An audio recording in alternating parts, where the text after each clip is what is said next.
بسم اللہ الرحمن الرحیم۔ السلام علیکم خواتین و حضرات، اسلام اسٹڈی سرکل کی اس نشست میں آپ کو خوش آمدید کہتا ہوں۔ قرآن مجید سے ہم اپنے اس اسٹڈی سرکل کا آغاز کرنے جا رہے ہیں۔ میں آپ کے سامنے اسکرین شیئر کرنے لگا ہوں آج کے اسٹڈی سرکل کے حوالے سے۔ تو قرآن مجید کی جس آیت کا آج ہم مطالعہ کرنے جا رہے ہیں خواتین و حضرات، یہ آپ دیکھ سکتے ہیں، یہ سورہ منافقون ہے اور یہ اس کی 9 سے لے کے 11 آیتیں ہیں۔ کے الفاظ یہ ہیں کہ یا ایھا الذین آمنوا لا تلھکم اموالکم ولا اولادکم عن ذکر اللہ ومن یفعل ذلک فاولئک هم الخاسرون وانفقوا مما رزقناکم من قبل ان یأتی احدکم الموت فیقول رب لولا اخرتنی الی اجل قریب فاصدق واکن من الصالحین ولن یؤخر اللہ نفسا اذا جاء اجلها واللہ خبیر بما تعملون۔ ایمان والو، تمہارے مال اور تمہاری اولاد میں ان منافقوں کی طرح اللہ کی یاد سے غافل نہ کر دیں، اور یاد رکھو کہ جو ایسا کریں گے وہی خسارے میں پڑنے والے ہوں گے۔ ہم نے جو کچھ تمہیں عطا فرمایا ہے اس میں سے اللہ کی راہ میں خرچ کرو، اس سے پہلے کہ تم میں سے کسی کی موت کا وقت آ جائے، پھر وہ حسرت سے کہے کہ پروردگار تو نے مجھے کچھ اور مہلت کیوں نہ دی کہ میں تیری راہ میں خرچ کرتا، اور ایسا کرتا تو آج صالحین کے زمرے میں ہوتا۔ در حالانکہ جب کسی کا وقت آ پہنچے گا تو اللہ تعالیٰ ہرگز اس کو ڈھیل نہ دے گا، اور جو کچھ تم کرتے ہو اللہ اس سے خوب واقف ہے۔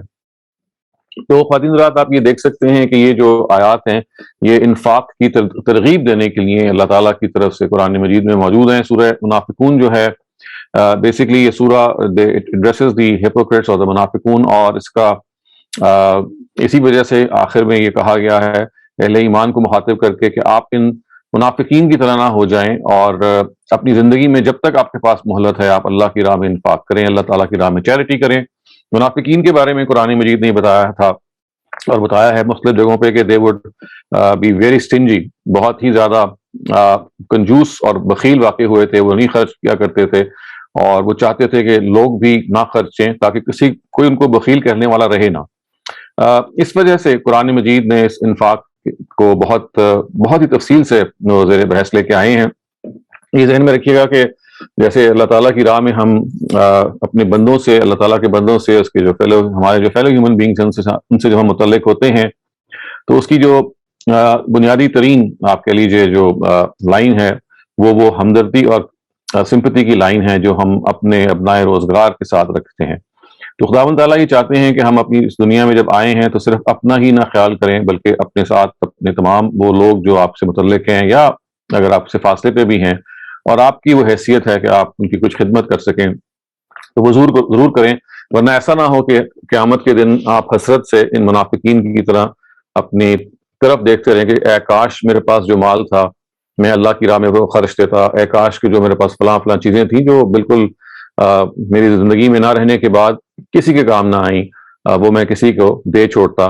تو یہ قرآن مجید نے کہا ہے کہ حسرت کا وہ پہلو ہے کہ جو آخرت میں منافقین جو ہیں اس کے ساتھ اٹھیں گے۔ تو اہل ایمان کو متنبہ کیا ہے، اہل ایمان کو وارن کیا ہے کہ you should not be like these people, کیونکہ if you withhold your wealth then only it will cause regrets in the hereafter۔ تو خواتین حضرات، یہ جو انفاق ہے اس کے بارے میں ہمیں بہت ساری تفصیلات ہیں جو قرآن سے ملتی ہیں، اور ان تفصیلات کے اندر چند چیزیں جو قرآن نے بیان کی ہیں وہ ضروری ہے کہ ہم اس موقع پہ ایک مرتبہ پھر اثر نو ہم تازہ کر لیں۔ پہلی چیز تو یہ ہے کہ دیکھیے اللہ تعالیٰ کی راہ میں جو انفاق ہے اس کے بارے میں اللہ تعالیٰ یہ چاہتے ہیں کہ اس کو کبھی بھی احسان جتا کے نہ کیا جائے۔ تو قرآن مجید نے سورہ بقرہ میں یہ کہا ہے کہ ایسا آپ انفاق نہ کیجیے، یعنی من و اذا، جو لوگوں پر احسان جتلانے پر ہو اور پھر اس کے نتیجے میں آپ ان کو اذیت دیں، یعنی جس کو آپ جس پہ آپ کچھ انفاق کرتے ہیں، جس پہ آپ کچھ اسپینڈ کرتے ہیں، اور وہ جو آ کے آپ کے دستے سوال دراز کرتا ہے، آپ سے مانگتا ہے، اس کے لیے یہ مانگنا ہی بڑی اس کی عزت نفس کی سیکریفائس ہے۔ تو آپ جب اس کو مستقبل میں کبھی یاد کرواتے ہیں کہ دیکھو میں نے تمہارے پہ یہ احسان کیا تھا اور میں نے یہ کیا تھا، تو اس سے ظاہر ہے کہ وہ بہت دوسرے کو ہرٹ کاز ہوتی ہے۔ تو خداوند تعالیٰ نے یہ کہا ہے کہ لا تبطلوا صدقاتکم بالمن والاذی، اپنے صدقات کو، اپنی انفاق کو باطل نہ کرو، لا تبطلوا بالمن والاذی، احسان جتلا کر اور لوگوں کو اس طرح سے اذیت دے کے۔ تو احسان کی جتلانا جو ہے خاص طور سے، اور یہ عام طور سے تب ہوتا ہے کہ جس پہ آپ نے خرچ کیا ہے، اگر وہ کسی وقت آپ کے ساتھ کوئی زیادتی کر بیٹھے یا آپ کے ساتھ کوئی برا کام کر بیٹھے تو آپ اس کو کہتے ہیں کہ دیکھا تم میرے ساتھ میرے آگے بول رہے ہو اور مجھ سے یہ کام کر رہے ہو، جبکہ یاد کرو میں نے تمہارے ساتھ کیا کیا نیکیاں کی تھیں اور کیا کیا تمہیں میں نے احسان کیے تھے. تو احسان جتلانا قرآن مجید میں انفاق کے معاملے میں خاص طور سے ایک چیز ہے جس کو شدت کے ساتھ روکا ہے. دوسری چیز اس سلسلے میں خواتین حضرات جو ہمیں سمجھ میں آتی ہے قرآن مجید سے وہ یہ ہے کہ انفاق اعلانیہ بھی کیا جاتا ہے اور چھپ کے بھی کیا جاتا ہے، یعنی آپ لوگوں کے سامنے بھی کرتے ہیں، لیکن قرآن یہ کہتا ہے اگر آپ چھپ کے کریں تو فہو خیر لکم، یعنی اگر آپ اور آپ کے رب کے درمیان ہی پتہ ہو تو یہ بہتر ہے، کیونکہ انفاق کا جو بنیادی مقصد ہے، بلکہ دین میں جتنے بھی احکام ہیں ان کا بنیادی مقصد ہے تزکیہ، پیوریفیکیشن آف دا سول. تو یہ پیوریفیکیشن جو ہے خواتین حضرات تب سب سے زیادہ ہوتی ہے جب آپ کوئی نیکی کا کام کریں اور آپ کے رب کے درمیان رہے اور آپ اس سے you feel elevated, spiritually elevated. اور یہ وہ چیز ہے کہ جو ہم سب نے جب بھی یہ کام کرنے کا ہمیں موقع ملا ہم سب نے محسوس کی ہوگی کہ وہ انفاق کی جو بالکل اپنے خدا کے درمیان اس کی ڈیٹیلز رہتی ہیں، اس کا جو ایک روحانی فائدہ ہے اور ایک خاص آپ کو جو ایک اسپرچل سیٹسفیکشن ملتی ہے اس کا کوئی بدل نہیں ہے. لیکن آف کورس بعض دفعہ ایسا ہوتا ہے کہ آپ کو دکھا کے بھی کرنا پڑتا ہے، خاص طور سے خواتین حضرات اگر آپ نے لوگوں کو ٹیچ کرنا ہو اور وہ آپ کی اپنی اگر اولاد ہے، آپ اپنے بچوں سے اگر آپ چاہتے ہیں کہ ان کے اندر بھی انفاق کی عادت پڑے تو بعض دفعہ ان کے سامنے ان کو دکھا کے کرنا پڑتا ہے تاکہ ان کو بھی اس کی عادت پڑے. اس کا ویسے ایک اور گڑ جو بہت سارے لوگوں نے استعمال کیا اور جو بہت مفید ہے وہ یہ ہے کہ بچوں کے اندر اگر آپ چاہتے ہیں کہ چیریٹی کی عادت پڑے، ان کو انفاق کی عادت پڑے، وہ چیریٹیبل بنے، تو پاکٹ منی جو ہم بچوں کو دیتے ہیں اس میں سے ایک حصہ آپ ریزرو کر دیں، کہیں جی کہ یہ 10% یا 20% یا 30% جو بھی آپ مناسب سمجھیں، یہ آپ نے اپنی ضرورتوں پہ خرچ نہیں کرنے بلکہ کسی کاز کو دینے ہیں، کسی ادارے کو دے سکتے ہیں یا کسی غریب شخص کو دے سکتے ہیں، کسی ضرورت مند کو دے سکتے ہیں. تو ہر مہینے جب آپ اپنے بچے کو پاکٹ منی دیں تو اس پاکٹ منی میں یو شوڈ آسک ہم، ریکویسٹ یور چائلڈ کہ بھائی اور ہر کہ this certain amount should be set aside. تو اس سے ہر مہینے جب وہ یہ ایکسرسائز کرے گا تو آپ دیکھیں گے کہ چند جلد اس کے اندر انفاق کی عادت پڑ جائے گی، چیریٹیبل وہ بن جائے گا انشاءاللہ، اور آپ یہ محسوس کریں گے کہ ایک وہ جو value you need to transfer to the next generation وہ اس طرح سے امپرسیپٹیبل طریقے سے ہو گئی ہے. تو یہ دو چیزیں ہیں امپورٹنٹ ہیں. ایک تو یہ ہے کہ آپ کو انفاق کے معاملے میں یہ ذہن میں رکھنا ہے کہ اس میں کبھی بھی کسی کے ساتھ آپ احسان جتانے کا معاملہ نہ کریں. دوسری چیز جیسے میں نے عرض کیا کہ یہ بہت اہم ہے کہ اس کو کوشش کریں کہ آپ کے وہ خدا کے درمیان ہو. تیسری چیز جو ایک اور امپورٹنٹ ہے خواتین حضرات وہ یہ ہے کہ کبھی بھی یہ نہ محسوس کریں کہ اگر ہمارے پاس کم ہے دینے کے لیے تو ہم ودرا کر لیتے ہیں. بعض آپ کی جیب میں ایسا ہوتا ہے نا کہ you don't have enough money یا you think that you don't have enough money, تو اللہ تعالیٰ اصل میں یہ امتحان آپ کا نہیں کر رہے ہوتے کہ آپ کے پاس کتنے پیسے ہیں، وہ یہ چاہ رہے ہوتے ہیں یہ دیکھیں کہ جتنے پیسے آپ افورڈ کر سکتے ہیں کیا اتنے کر رہے ہیں. فرض کیجئے آپ کے پاس 5 روپے ہیں یا کوائنز کچھ ہیں یا $10 ہیں، whatever very meager amount اگر آپ کے پاس ہے، تو if you are trying to contribute in a cause تو کبھی بھی یہ نہ سمجھیں کہ لیسر اماؤنٹ جو ہے وہ شاید لوگ کیا کہیں گے. نہیں، اٹس ناٹ واٹ لوگ کہیں گے، it is what you are able to commit. تو چھوٹی سے چھوٹی اماؤنٹ بھی اگر آپ افورڈ کر سکتے ہیں تو never shy away from contributing even a small amount. پھر ایک اور اس میں یہ ہوتا ہے کہ it's not just you who can contribute. At times آپ کی اپنی اگر جیب کم ہے یا ہلکی ہے you can always ask your friends. اور دوسروں کے لیے مانگنے میں کبھی بھی شرم نہ محسوس کیجیے.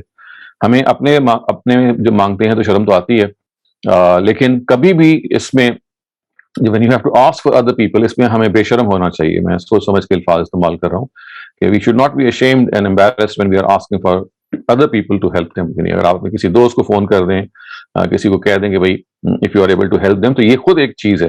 اور اگر یہ بھی نہیں پاسبل ہوتا بعض دفعہ تو پھر دعا ضرور کریں، کیونکہ دعا ایک ایسی چیز ہے کہ کوئی پتہ نہیں کہ وہ اگر آپ آج افورڈ نہیں کر سکتے چیریٹی تو کل آپ کی جیب میں پیسے آ جائیں. تو یہ ایک وہ تعلق ہے جو چیریٹیبل آپ کو بناتا ہے. میں charity is not just about spending money. To be charitable is an attitude. It's a behavior that you need to have. تو اس میں کیا ہے؟ It comes out of the concern that you have. وہ concern یہ ہے کہ اگر میں نہیں کر سکا تو کوئی اور کر سکے.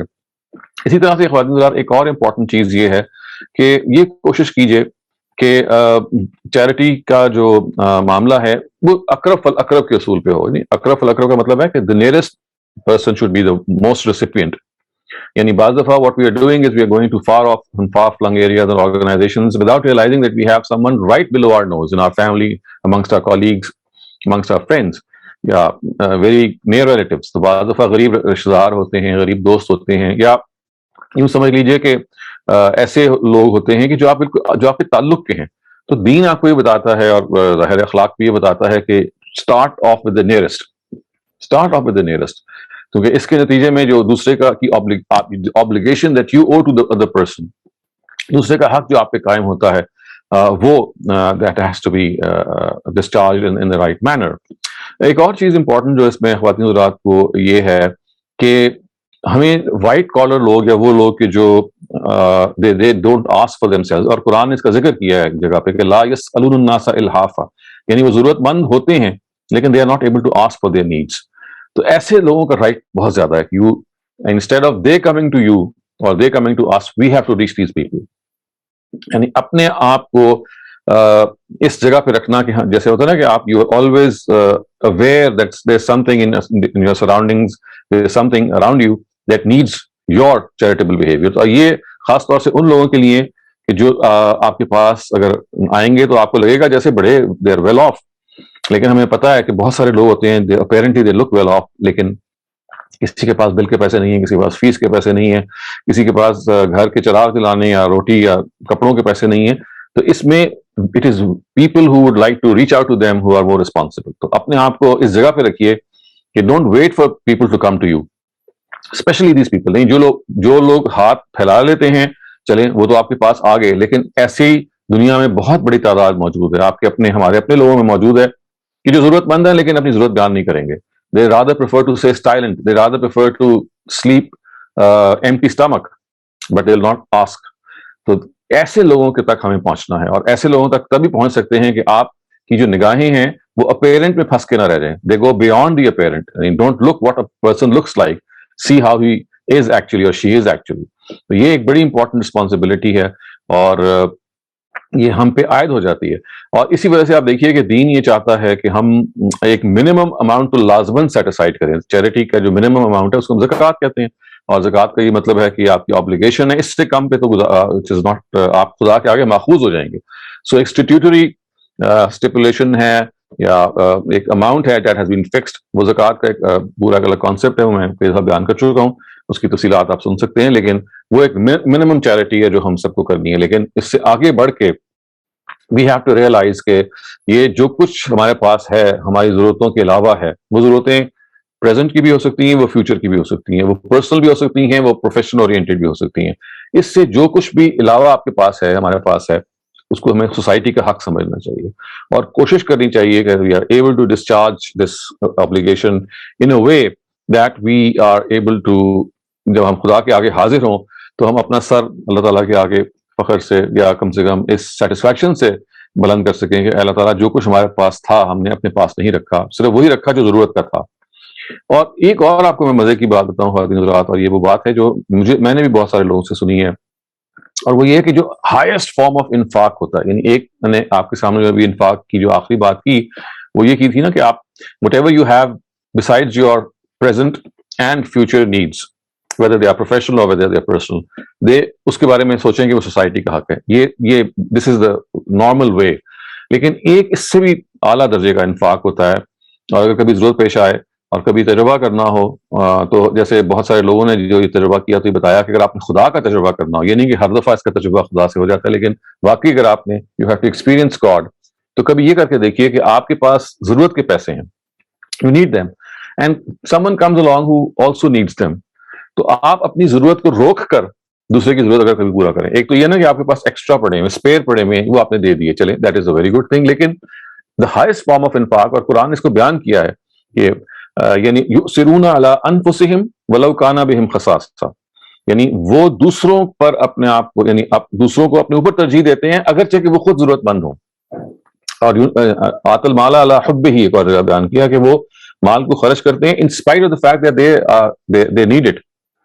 تو یہ ہے کہ بعض دفعہ you need it for a certain you have set aside a certain amount for a certain important need, لیکن کوئی اور آ جاتا ہے کسی اور نیڈ کے ساتھ, اور وہ آپ سمجھتے ہیں کہ بڑی امپورٹنٹ نیڈ ہے. تو یہ میں نے بہت لوگوں سے ایکسپیرینس سنا ہے کہ جب کبھی آپ دوسروں کی ضرورت پوری کرتے ہیں نا اس طرح سے ایمرجنسی میں, کہ اپنی ضرورت کو روک کے دوسروں کی ضرورت کو پوری کیا, تو پھر خدا اپنے اس بندے پر جو کرم فرماتے ہیں وہ یہ ہے کہ پھر وہ آسمان سے اتر کے اس بندے کی ضرورت کو پورا کرتے ہیں جب کبھی اس کو ضرورت پیش آتی ہے. ظاہر ہے کہ وہ بھی اسی سچویشن میں ہوتا ہے. تو اسی کو ہمارے بزرگ بیان کرتے ہیں, اہل علم بھی بیان کرتے ہیں. یہ خدا کا تجربہ ہے, یہ خدا کا ایکسپیرینس ہے. You can experience God through this. You spend in need and God will compensate it richly and this will happen in no time. تو یہ وہ انفاق کے بارے میں اہم چیزیں ہیں خواتین حضرات جن کو ہمیں پیش نظر رکھنا چاہیے. اور جیسے کہ میں نے کہا کہ ان سورہ منافقون کی جو آیتیں ہیں یہ ہمیں متنبع کرتی ہیں کہ حسرت نہیں ہونی چاہیے جیسے کہ منافقین کو ہوگی جب وہ آخرت میں اٹھیں گے اور وہ اس موقع پہ کہیں گے کہ کاش ہمیں موقع ہوتا اور ہم یہ کام کرتے, لیکن وہ بہت دیر ہو چکی ہوگی. اور قرآن نے کہا ہے نا کہ وَلَن يُؤَخِّرَ اللَّهُ نَفْسًا إِذَا جَاءَ أَجَلُهَا, جب کسی کی موت کا وقت آ جاتا ہے تو پھر کچھ اس میں ڈیلے نہیں کیا جاتا, بس پھر اس کو معاملہ ختم ہو جاتا ہے. تو دنیا میں جب تک ہمارے پاس مہلت موجود ہے تو یہ انفاق کی مہلت سمجھیے, چیریٹیبل ہونے کی مہلت سمجھیے. اور charity is not just about money, یہ بھی ذہن میں رکھیے گا. It's an attitude, it's a behaviour. یہ آپ کے رویے کا نام ہے, یہ آپ کی ایکسپریشن کا نام ہے, یہ آپ کے منہ سے نکلتے ہوئے الفاظ کا نام ہے, یہ وہ اس اسمائل کا نام ہے, اس چہرے کی جو آپ کے جو پیشانی اور آپ کا جو چہرہ ہے اس کے اندر ایک خوشی کا جو اظہار ہوتا ہے اس کا نام ہے کہ جس کو جب آپ اوروں کے سامنے پریزنٹ کرتے ہیں تو لوگ آپ کو دیکھ کے مطمئن اور خوش ہوتے ہیں. تو to be a person of a pleasant countenance, کہ آپ کے چہرے پہ ہر وقت اسمائل ہے, آپ کے چہرے پہ ہمیشہ مسکراہٹ ہے. تو یہ مسکراہٹ بھی اللہ تعالیٰ کی طرف سے ایک بہت بڑی دین ہے کہ آپ لوگوں پہ بانٹ سکتے ہیں. تو لوگوں کی دکھ کو بانٹیں گے تو آپ کے اپنے دکھ آپ کو کم محسوس ہوں گے. اگر آپ اپنے دکھوں کو کم محسوس کرنا چاہتے ہیں تو لوگوں کے دکھوں کو بانٹیے. اور جیسے کہ میں نے کہا کہ charity is not just about money, یہ this is the easiest form of charity. یعنی پیسے خرچنا سب سے آسان کام ہے, وقت نکالنا, اپنی اسکل کو اللہ تعالیٰ کی راہ میں قربان کرنا یا کچھ وقت مختص کرنا, اس کے لیے ایفرٹ کرنا, یہ زیادہ اہم اور مشکل چیریٹی ہوتی ہے. تو ہم سب دعا کرتے ہیں اللہ تعالیٰ ہمیں سب کی ہمت عطا فرمائے. آئیے خواتین حضرات اب ہم اپنے اس اسٹڈی سرکل کے دوسرے سیکشن کی طرف بڑھتے ہیں. دوسرا جو سیگمنٹ ہے یہ حدیث ہے.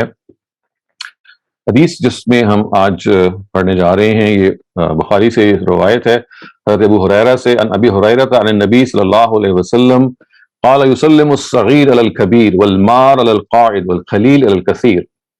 حضرت ابو ہریرہ سے روایت ہے کہ انہوں نے رسول اللہ صلی اللہ علیہ وسلم سے روایت کی, آپ نے فرمایا چھوٹا بڑے کو سلام کرے اور چلنے والا کھڑے ہونے والے کو اور تھوڑے زیادہ کو.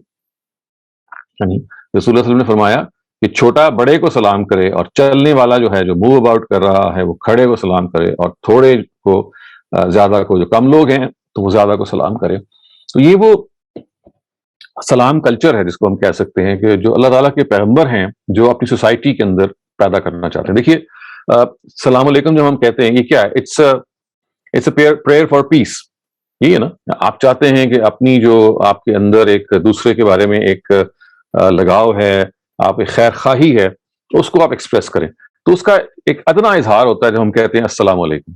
یعنی ہم السلام علیکم جو کہتے ہیں تو اس کا ایک بڑا it's just a very I would say a small expression, یعنی it actually expresses the fact, بے شک اپنے ورڈ میں small ہے لیکن یہ جہان کو پتہ دیتا ہے کہ آپ کے اندر اپنے خیر, اپنے انسان کی جو آپ سے مل رہا ہے اس کے بارے میں کتنی خیر خواہی پائی جاتی ہے. اور جیسے کہ ادب بتایا کہ چھوٹے بڑوں کا سلام کریں, چلنے والے جو ہیں وہ رکنے والوں کے سلام کریں, اور اسی طریقے سے جو چھوٹا کراؤڈ ہے وہ بڑے کراؤڈ کا سلام کریں. گویا یہ ادب سا بتایا گیا. اور ایک اور حدیث میں خواتین حضرات الفاظ یہ آتے ہیں کہ سلم علی من عرفت ومن لم تعرف, یعنی اس کو بھی آپ سلام کیجئے کہ جس کو آپ جانتے ہیں, اس کو بھی جو آپ نہیں جانتے. رن رات چلتے ہوئے آپ دیکھیے ہمارے ہاں یہ انفارچونیٹلی مسلمان ممالک میں یہ کلچر ختم ہو گیا کہ ہم انجانے لوگوں کو بھی سلام کریں. مغرب میں یہ کلچر ابھی موجود ہے. آپ کبھی بھی کسی مغربی ملک میں جائیں گے تو آپ کو ہر جگہ نظر آئے گا کہ لوگ ہیلو ہائے سلام پیس بلیسنگ جو بھی ان کا گریٹنگ کا طریقہ ہے, ان نون سے ان نون لوگ ایک دوسرے کو گریٹ کر رہے ہوتے ہیں. تو یہ ادب نبی صلی اللہ علیہ وسلم نے ہمیں سکھایا کہ یہ نہیں ہے کہ آپ جس کو جانتے ہیں اسی کو سلام کریں. نہیں, آپ کہیں جا رہے ہیں, آپ کہیں کسی جگہ پہ پہنچے ہیں, وہاں پہ ایسے لوگ ہیں جن کو آپ نہیں جانتے تو السلام علیکم کہیں. اور یہ ہیومن فریٹرنٹی کے لیے ہے. اس کے اندر یہ تقسیم بھی صحیح نہیں ہے کہ آپ یہ سوچیں کہ شاید غیر مسلموں کو ہم سلام نہیں کر سکتے. نہیں, آپ تمام لوگوں کو سلام کر سکتے ہیں. غیر مسلموں کو سلام کرنے کی ممانعت بعض حدیثوں میں آئی ہے, لیکن وہ خاص کیٹیگری ہے نان مسلمس کی جو نبی صلی اللہ علیہ وسلم کے اپنے زمانے میں تھے, جو سزا یافتہ ہو چکے تھے اللہ تعالیٰ کے اور پیغمبر کے جانتے بوجھتے انکار کی وجہ سے. تو وہ ایک کیٹیگری کی ایکسیپشن ہے. آج وہ کیٹیگری اس طرح سے ہمارے سامنے پن پوائنٹڈ نہیں ہے. اس وجہ سے ہم چاہے مسلمز ہوں چاہے نان مسلمز ہوں چاہے کچھ بھی ہو, we have to express our commitment to them and the fact that we are their well wishers. ان کو یہ محسوس ہو کہ ہم ان کے خیر خواہ ہیں. تو دیکھیں نبی صلی اللہ علیہ وسلم نے ایک اور موقع پہ فرمایا نا کہ دین النصیحہ, دین کیا ہے؟ خیر خواہی. نصیحہ عربی زبان میں خیر خواہی کو کہتے ہیں کہ آپ ہر ایک کے خیر خواہ ہیں. You are well wisher of every one. آپ یہ چاہتے ہیں کہ کسی کو ہارم نہ ہو, کسی کو بھی نقصان نہ پہنچے. کسی کا نقصان اگر آپ دیکھیں تو آپ تڑپ جائیں, آپ کو محسوس ہو کہ بھی میرا اپنا وجود ہے جس کو نقصان پہنچائے.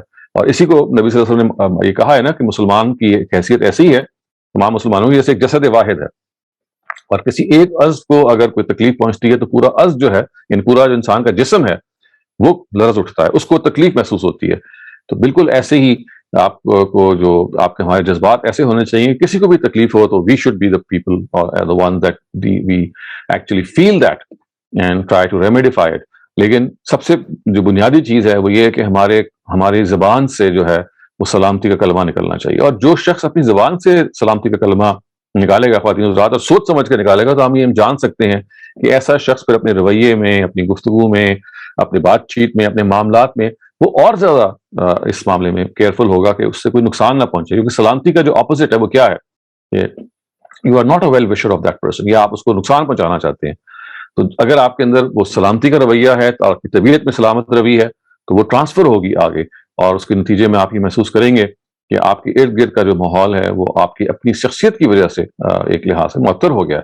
لیکن اگر آپ کی اپنی شخصیت میں تلخی ہے یا ترشی ہے اور وہ سلامتی کا رویہ نہیں ہے, تو آپ کی جو آس پاس کے ماحول کے لوگ ہیں وہ دور سے آپ کو دیکھ کے اپنا راستہ تبدیل کر لیں گے. نبی صلی اللہ علیہ وسلم کو قرآن مجید نے ایک موقع پہ یہ کہا بھی ہے کہ آپ کی جو یہ نرمی ہے, یہ نرم خوئی ہے, یہ وجہ ہے کہ لوگ آپ کے گرد چمٹے ہوئے ہیں. لو کنتا فظا غلیظ القلب لانفضوا من حولک. قرآن کہتا ہے نبی صلی اللہ علیہ وسلم سے کہہ کے کہ اگر آپ درست خو ہوتے, اگر آپ ہارش ہوتے, اگر آپ کے منہ سے ہر وقت ریمورس اور دوسروں کو ریبیوک نکل رہی ہوتی, تو these people would have just ran away from you. تو اس وجہ سے یہ بہت ضروری ہے خواتین حضرات کہ ہم اپنے آپ یہ سوچیں کہ یہ سلامتی کا کلمہ ہے, یہ اس کے اندر کتنی برکت ہے. اور ایک اور امپورٹنٹ چیز اسی سلامتی کے کلمے اور السلام علیکم کے بارے میں یہ ہے کہ ہمیں کوشش کرنی چاہیے کہ ہم اس پہ پہل کریں. یعنی یہاں تو اللہ تعالیٰ کے پیغمبر نے نصیحت بھی کی ہے نا بعض لوگوں کو, لیکن اس سے قطع نظر کبھی اس کا انتظار نہ کریں کہ دوسرا آپ کو سلام کرے گا تو پھر میں جواب دوں گا. خاص طور سے وہ لوگ کہ جو آپ سے عمر میں چھوٹے ہیں, یا وہ لوگ کہ جو محسوس آپ کو ہوتا ہے کہ آپ سے اسٹیٹس میں کم ہے, ان کے بارے میں دیکھیں ہمارا رویہ کیا ہوتا ہے. ہم کہتے ہیں اچھا پہلے ذرا یہ سلام کر لے نا تو پھر ہم وعلیکم السلام کہیں گے. ایسے ہی ہوتا ہے نا زیادہ تر. آپ اپنے بچوں کے بارے میں ایکسپیکٹ یہ کرتے ہیں, اپنے جو ملازمین یا اٹینڈنٹس کے بارے میں سوچتے ہیں کہ بھائی پہلے سلام کرے گا. اول تو بہت کیسز میں ہم سلام کا جواب دینا ہی بھول جاتے ہیں بعض دفعہ, یا اٹینٹیو ہی نہیں ہوتے. لیکن in other cases what we do is we expect the other person to initiate salutations. نہیں, don't wait. جیسے ہی آپ, بلکہ ایک اور اس میں آپ کو میں بتاؤں پتہ کی بات جو سیکھی ہم نے بہت سارے لوگوں سے, کہ اگر آپ اپنے اندر کی ایروگنس کا علاج کرنا چاہیں, اپنے غرور کا, اپنے تکبر کا علاج کرنا چاہیں, تو اس کا ایک علاج یہ ہے کہ سلام میں پہل کیجیے. کیونکہ اس میں آپ کی تھوڑی انا کو چوٹ لگتی ہے, آپ کو تھوڑی سی یو فیل کہ بھئی مجھے تھوڑا سا ایفرٹ کرنا پڑے گا. ادروائز آپ کی انا سیٹسفائڈ کب ہوتی ہے؟ when some other person initiates the salutations. So سلام میں پہل کرنا, سلام میں ڈسٹنکشن نہ رکھنا, سلام کے بارے میں صرف جاننے والے لوگوں کو نہ سلام کرنا بلکہ ہر ایک کو سلام کرنا. تو یہ ایک, میں اس کو ہمیشہ ہی محسوس کرتا ہوں نبی صلی اللہ علیہ وسلم کی بہت خوبصورت باتوں کو پڑھ کے اور سن کے, کہ یہ سلام کلچر ہے جو پیغمبر ہمارے سوسائٹی کے اندر پیدا کرنا چاہتے ہیں.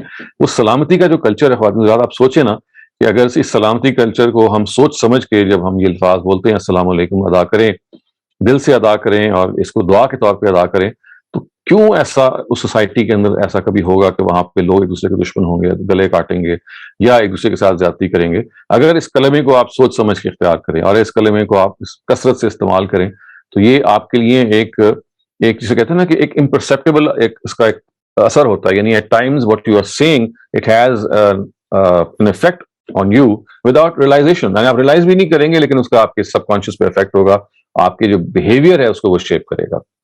تو سلام کرنا اور سلام ہی سے اپنے آپ کا تعارف کروانا. اور دیکھیے اللہ تعالیٰ نے اپنے ناموں میں سے ایک نام ہے نا السلام. ہی از پیس ان انٹائرٹی. سورہ حشر کے آخر میں جو اللہ تعالیٰ کے نام آئے ہیں ان میں سے ایک نام کیا ہے؟ السلام. ہی از پیس ان انٹائرٹی. یعنی اس خداوند تعالیٰ کا معاملہ یہ ہے کہ وہ اپنی ذات میں ہی سلامتی ہے. اور جیسے کہ بائبل میں یہ ذکر آیا ہے, قرآن مجید سے اس کی تائید ہوتی ہے کہ اللہ تعالیٰ نے انسان کو he created man in his own image, یعنی اپنے ایٹریبیوٹس کے ساتھ پیدا کیا. خداوند تعالیٰ نے یہ چاہا کہ جو صفات, جو ایٹریبیوٹس خدا کے اندر ہیں وہ ان کے بندوں میں پیدا ہوں. تو اللہ تعالیٰ اگر سلامتی ہیں, اللہ تعالیٰ کے اندر اگر جو کی صفت وہ سلامتی ہے, وہ السلام ہے, تو آبویسلی وہ یہ چاہیں گے کہ ان کے بندوں کے اندر بھی یہ صفت پیدا ہو. سو بہرحال یہ ایک ایسی چیز ہے خواتین حضرات جس کا آہستہ آہستہ ہماری زندگی سے وہ it has been vanishing from our lives. اس کلمے کی جگہ بہت سارے اور کلمے ریپلیس کر رہے ہیں, ہائے, ہیلو, ہاؤڈی. ٹھیک ہے, وہ بھی ان کا بھی ایک موقع ہوتا ہے, لیکن یہ ایک بہت بڑا پاکیزہ کلمہ ہے جو ہماری سوسائٹی سے اور نیکسٹ جنریشن سے نظر آتا ہے کہ جیسے دس جسٹ وینشنگ. تو اس کے اوپر ضرور دھیان کیجیے, کیونکہ یہ ایک it is about a mindset. It is a paradigm shift that is created in ourselves کہ ہم دوسرے کے لیے سلامتی کی دعا کریں. تو آئیے اب ہم بائبل کا جو ہمارا تیسرا سیگمنٹ ہے اس کی طرف بڑھتے ہیں, اور آج ہم جس حصے کا پڑھنے جا رہے ہیں یہ کتاب جو گوسپل آف لوک ہے, لوکا کی جو انجیل ہے اس کے بارے میں ہے. اور خاتون حضرات یہ اس کی جو تفصیل ہے وہ یہ ہے کہ اس کے اندر جو توبہ کرنے والے ہیں ان کے بارے میں ایک تفصیل ہے کہ اللہ تعالیٰ جو ہیں وہ ان کے بارے میں کیا رویہ اختیار کرتے ہیں. تو میں یہ تمثیل آپ کے سامنے پڑھ کے سنا رہا ہوں. اب ایسا تھا کہ تمام ٹیکس لینے والے اور گناہ گار عیسیٰ کی باتیں سننے کے لیے اس کے پاس آتے تھے. یہ دیکھ کر فریسی اور شریعت کے عالم بڑبڑانے لگے, یہ آدمی گناہ گاروں کو خوش آمدید کہہ کر ان کے ساتھ کھانا کھاتا ہے. اس پر عیسیٰ نے انہیں یہ تمثیل سنائی, فرض کرو کہ تم میں سے کسی کی 100 بھیڑیں ہیں لیکن ایک گم ہو جاتی ہے. اب مالک کیا کرے گا؟ کیا وہ باقی 99 بھیڑیں کھلے میدان میں چھوڑ کر گمشدہ بھیڑ کو ڈھونڈنے نہیں جائے گا؟ ضرور جائے گا, بلکہ جب تک اسے وہ بھیڑ مل نہ جائے وہ اس کی تلاش میں رہے گا. پھر وہ خوش ہو کر اسے اپنے کندھوں پر اٹھا لے گا. یوں چلتے چلتے وہ اپنے گھر پہنچ جائے گا اور وہاں اپنے دوستوں اور اپنے ہمسایوں کو بلا کر ان سے کہے گا, میرے ساتھ خوشی مناؤ کیونکہ مجھے اپنی کھوئی ہوئی بھیڑ مل گئی ہے.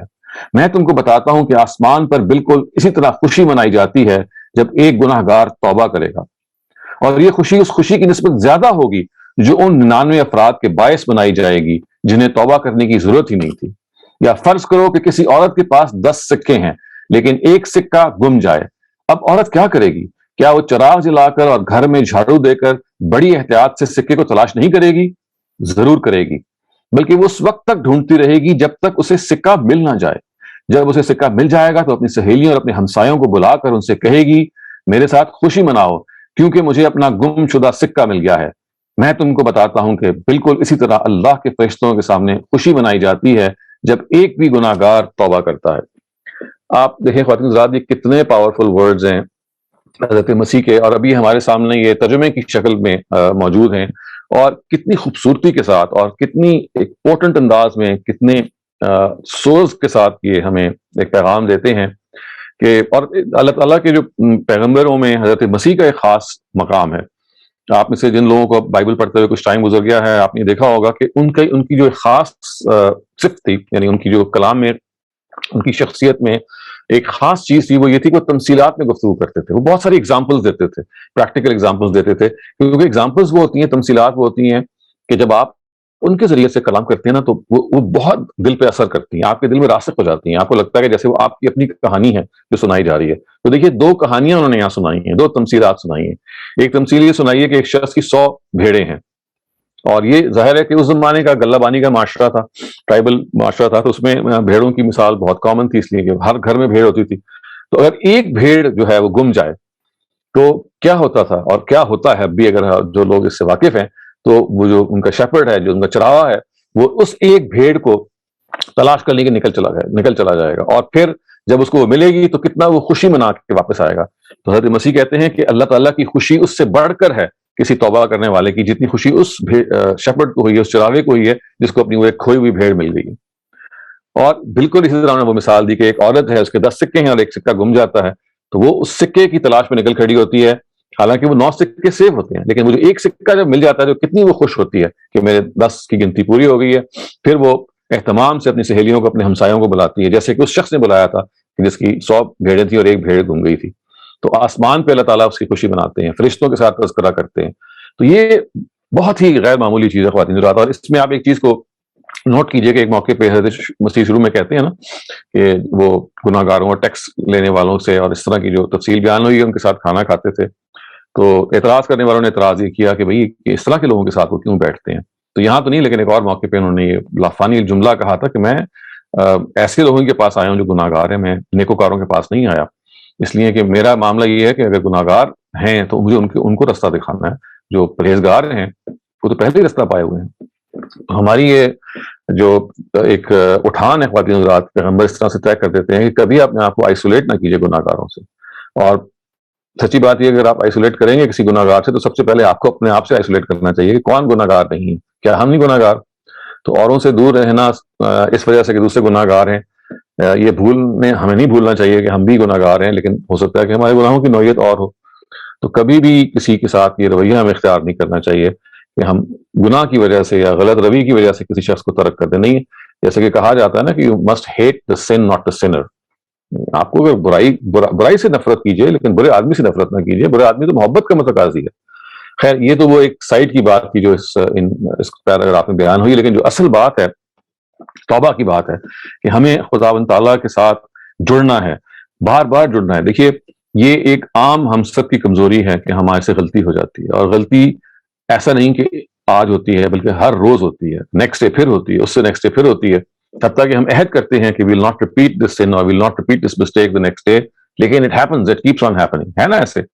تو اللہ تعالیٰ کے جو پیغمبر ہیں وہ یہ کہتے ہیں کہ یہ جو بشارت ہے خداوند تعالیٰ کی طرف سے وہ کیا ہے کہ اگر کبھی بھی آپ سے غلطی ہو جائے اور آپ کو فوراً اس کا احساس ہو جائے اور آپ اس طرح سے اللہ تعالیٰ کے پاس آ جائیں تو آپ کو معلوم ہونا چاہیے کہ خدا اس پہ کتنا خوش ہوتے ہیں اور ان کی خوشی کا کوئی حساب نہیں، کوئی ٹھکانا نہیں ہے. اور اسی بات کو قرآن مجید نے جب ایک اور انداز میں بیان کیا اور یہ کہا کہ انسان سے جب کبھی جذبات میں آ کے گناہ کر بیٹھے وہ اللہ تعالیٰ کے خلاف میں نہیں، اللہ تعالیٰ کا حق کوئی مارے جذبات میں آ کے، اور قرآن کہتا ہے ثم یتوبون من قریب، اور فوراً جیسے ہی احساس ہو فوراً اللہ تعالیٰ سے وہ توبہ کر لے. تو خداوند تعالیٰ کے یہ کہتے ہیں کہ ان پر یہ فرض ہے کہ وہ معاف کر دیں ایسے شخص کو. یعنی اگر آپ نے جذبات پہ آگے کوئی گناہ کیا ہے، یعنی ایسا گناہ نہیں کہ جو آپ نے اوروں کے خلاف کیا، وہاں تو آپ کو ضروری ہے کہ وہاں آپ اس کو اٹون کریں، اس کا آپ کفارہ دیں یا اس کے ساتھ جو زیادتی کی اس کا وہ پورا کریں. خدا کے معاملے میں اگر آپ نے خدا کا رائٹ کوئی ایسا ہے جو سلب کیا ہے یا نہیں ادا کیا جذبات میں آ کے، تو پھر خداوند تعالیٰ کہتے ہیں کہ اگر آپ جیسے آپ نے ریئلائز کیا، یہ نہیں کہ آپ نے اپنی توبہ کو ڈیلے کیا یا مؤخر کیا، بلکہ immediately you realised and you repented, تو اللہ تعالیٰ کہتے ہیں کہ it is incumbent upon me, it is mandatory upon me, مجھ پہ فرض ہے کہ میں آپ کو معاف کر دوں. اور یہ نہیں کہا کہ اگر تم 4 دفعہ کرو گے یا 5 دفعہ کرو گے تو معاف کروں گا، بلکہ جب یعنی قرآن مجید کے اسلوب سے معلوم ہوتا ہے کہ جب بھی آپ سے گناہ ہو بیٹھے اور جذبات میں آ کے ہو بیٹھے اور فوراً آپ توبہ کر لیں تو اللہ تعالیٰ یہ کہتے ہیں کہ وہ قبول کریں گے. اور یہ نہیں کہ آج کریں گے کل کریں گے، ہمیشہ اللہ تعالیٰ نے اپنی یہ سنت اور رویہ اپنا طریقہ بیان کیا ہے. تو توبہ جو ہے خواتین حضرات انسان کو پیوریفائی کرتی ہے، وہ انسان کے اندر یہ چیز پیدا کرتی ہے کہ مجھے اپنی غلطی کا اعتراف کرنا ہے. غلطی کا اعتراف نہ کرنا ہی اصل میں غرور کا پہلا سٹیپ ہے. ہمیں اس چیز سے بچنا ہے، ہمیں تکبر سے، غرور سے، ایروگنس سے اور اس طرح کے رویوں سے دور بھاگنا ہے اور اپنے آپ کو انسان سمجھنا ہے. اور انسان بہرحال وہ ہے کہ اس سے غلطی ہو جاتی ہے. پیغمبروں سے غلطیاں ہوئی ہیں، حضرت آدم سے بھی غلطی ہوئی سب سے پہلی جو ہمیں معلوم ہے. پھر اللہ تعالیٰ نے جب ان کو سمجھایا کہ ان کی یہ غلطی ہے تو دیکھیے انہوں نے الفاظ کیا کہ ربنا ظلمنا انفسنا وان لم تغفر لنا وترحمنا لنکونن من الخاسرین. اللہ تعالیٰ ہم نے اپنی جانوں پہ ظلم ڈھایا ہے، ربنا اغفر لنا، اور آپ ہمیں پھر آگے اور جگہوں پہ قرآن ارشاد ہوتا ہے کہ آپ ہمیں معاف کر دیجئے کیونکہ ہم نے اپنی جانوں پہ ظلم ڈھایا ہے، اور اگر آپ نہیں معاف کریں گے تو اور کون معاف کرے گا. تو خداوند تعالیٰ کے ساتھ ایک زندہ تعلق خواتین حضرات اگر ہم نے رکھنا ہے تو وہ ایک تعلق یہ ہے کہ ہمیشہ ہر روز رات کو سوتے وقت جو بھی ہم سے کمی یا کوتاہی ہوئی ہے خاص طور سے اللہ کی راہ میں ہم اس کے بارے میں اپنا تجزیہ کریں، اپنا محاسبہ کریں، اور اس سے بہت پہلے جب اس موقع پہ ہم سے غلطی ہوتی ہے تو فوراً اس کا احساس کر کے اللہ تعالیٰ کے حضور میں ہم حاضر ہو جائیں، اس لیے کہ وہ موقع ہے کہ اللہ تعالیٰ کہتے ہیں کہ وہ لازماً آپ کو بخش دیں گے. لیکن یہ ایک پوائنٹ آف ورتھی آف نوٹ ہے کہ جب کبھی آپ کسی کا زیادتی کر بیٹھیں تو اللہ تعالیٰ اس توبہ کو نہیں قبول کریں گے اگر آپ نے اس شخص کے ساتھ زیادتی کے معاملے میں اس کا مسئلہ جو ہے یعنی جو آپ نے زیادتی کی ہے اس کا آپ خمیازہ نہ بھگت لیں یا اس کا کفارہ نہ کر لیں یا اس کو کمپنسیٹ نہ کر دیں. اگر وہ معاف نہیں کرے گا تو خداوند تعالیٰ کا بھی یہ معاملہ ہے کہ وہ معاف نہیں کریں گے. وہ پہلے اس کا حق ہے جو پورا ہونا چاہیے.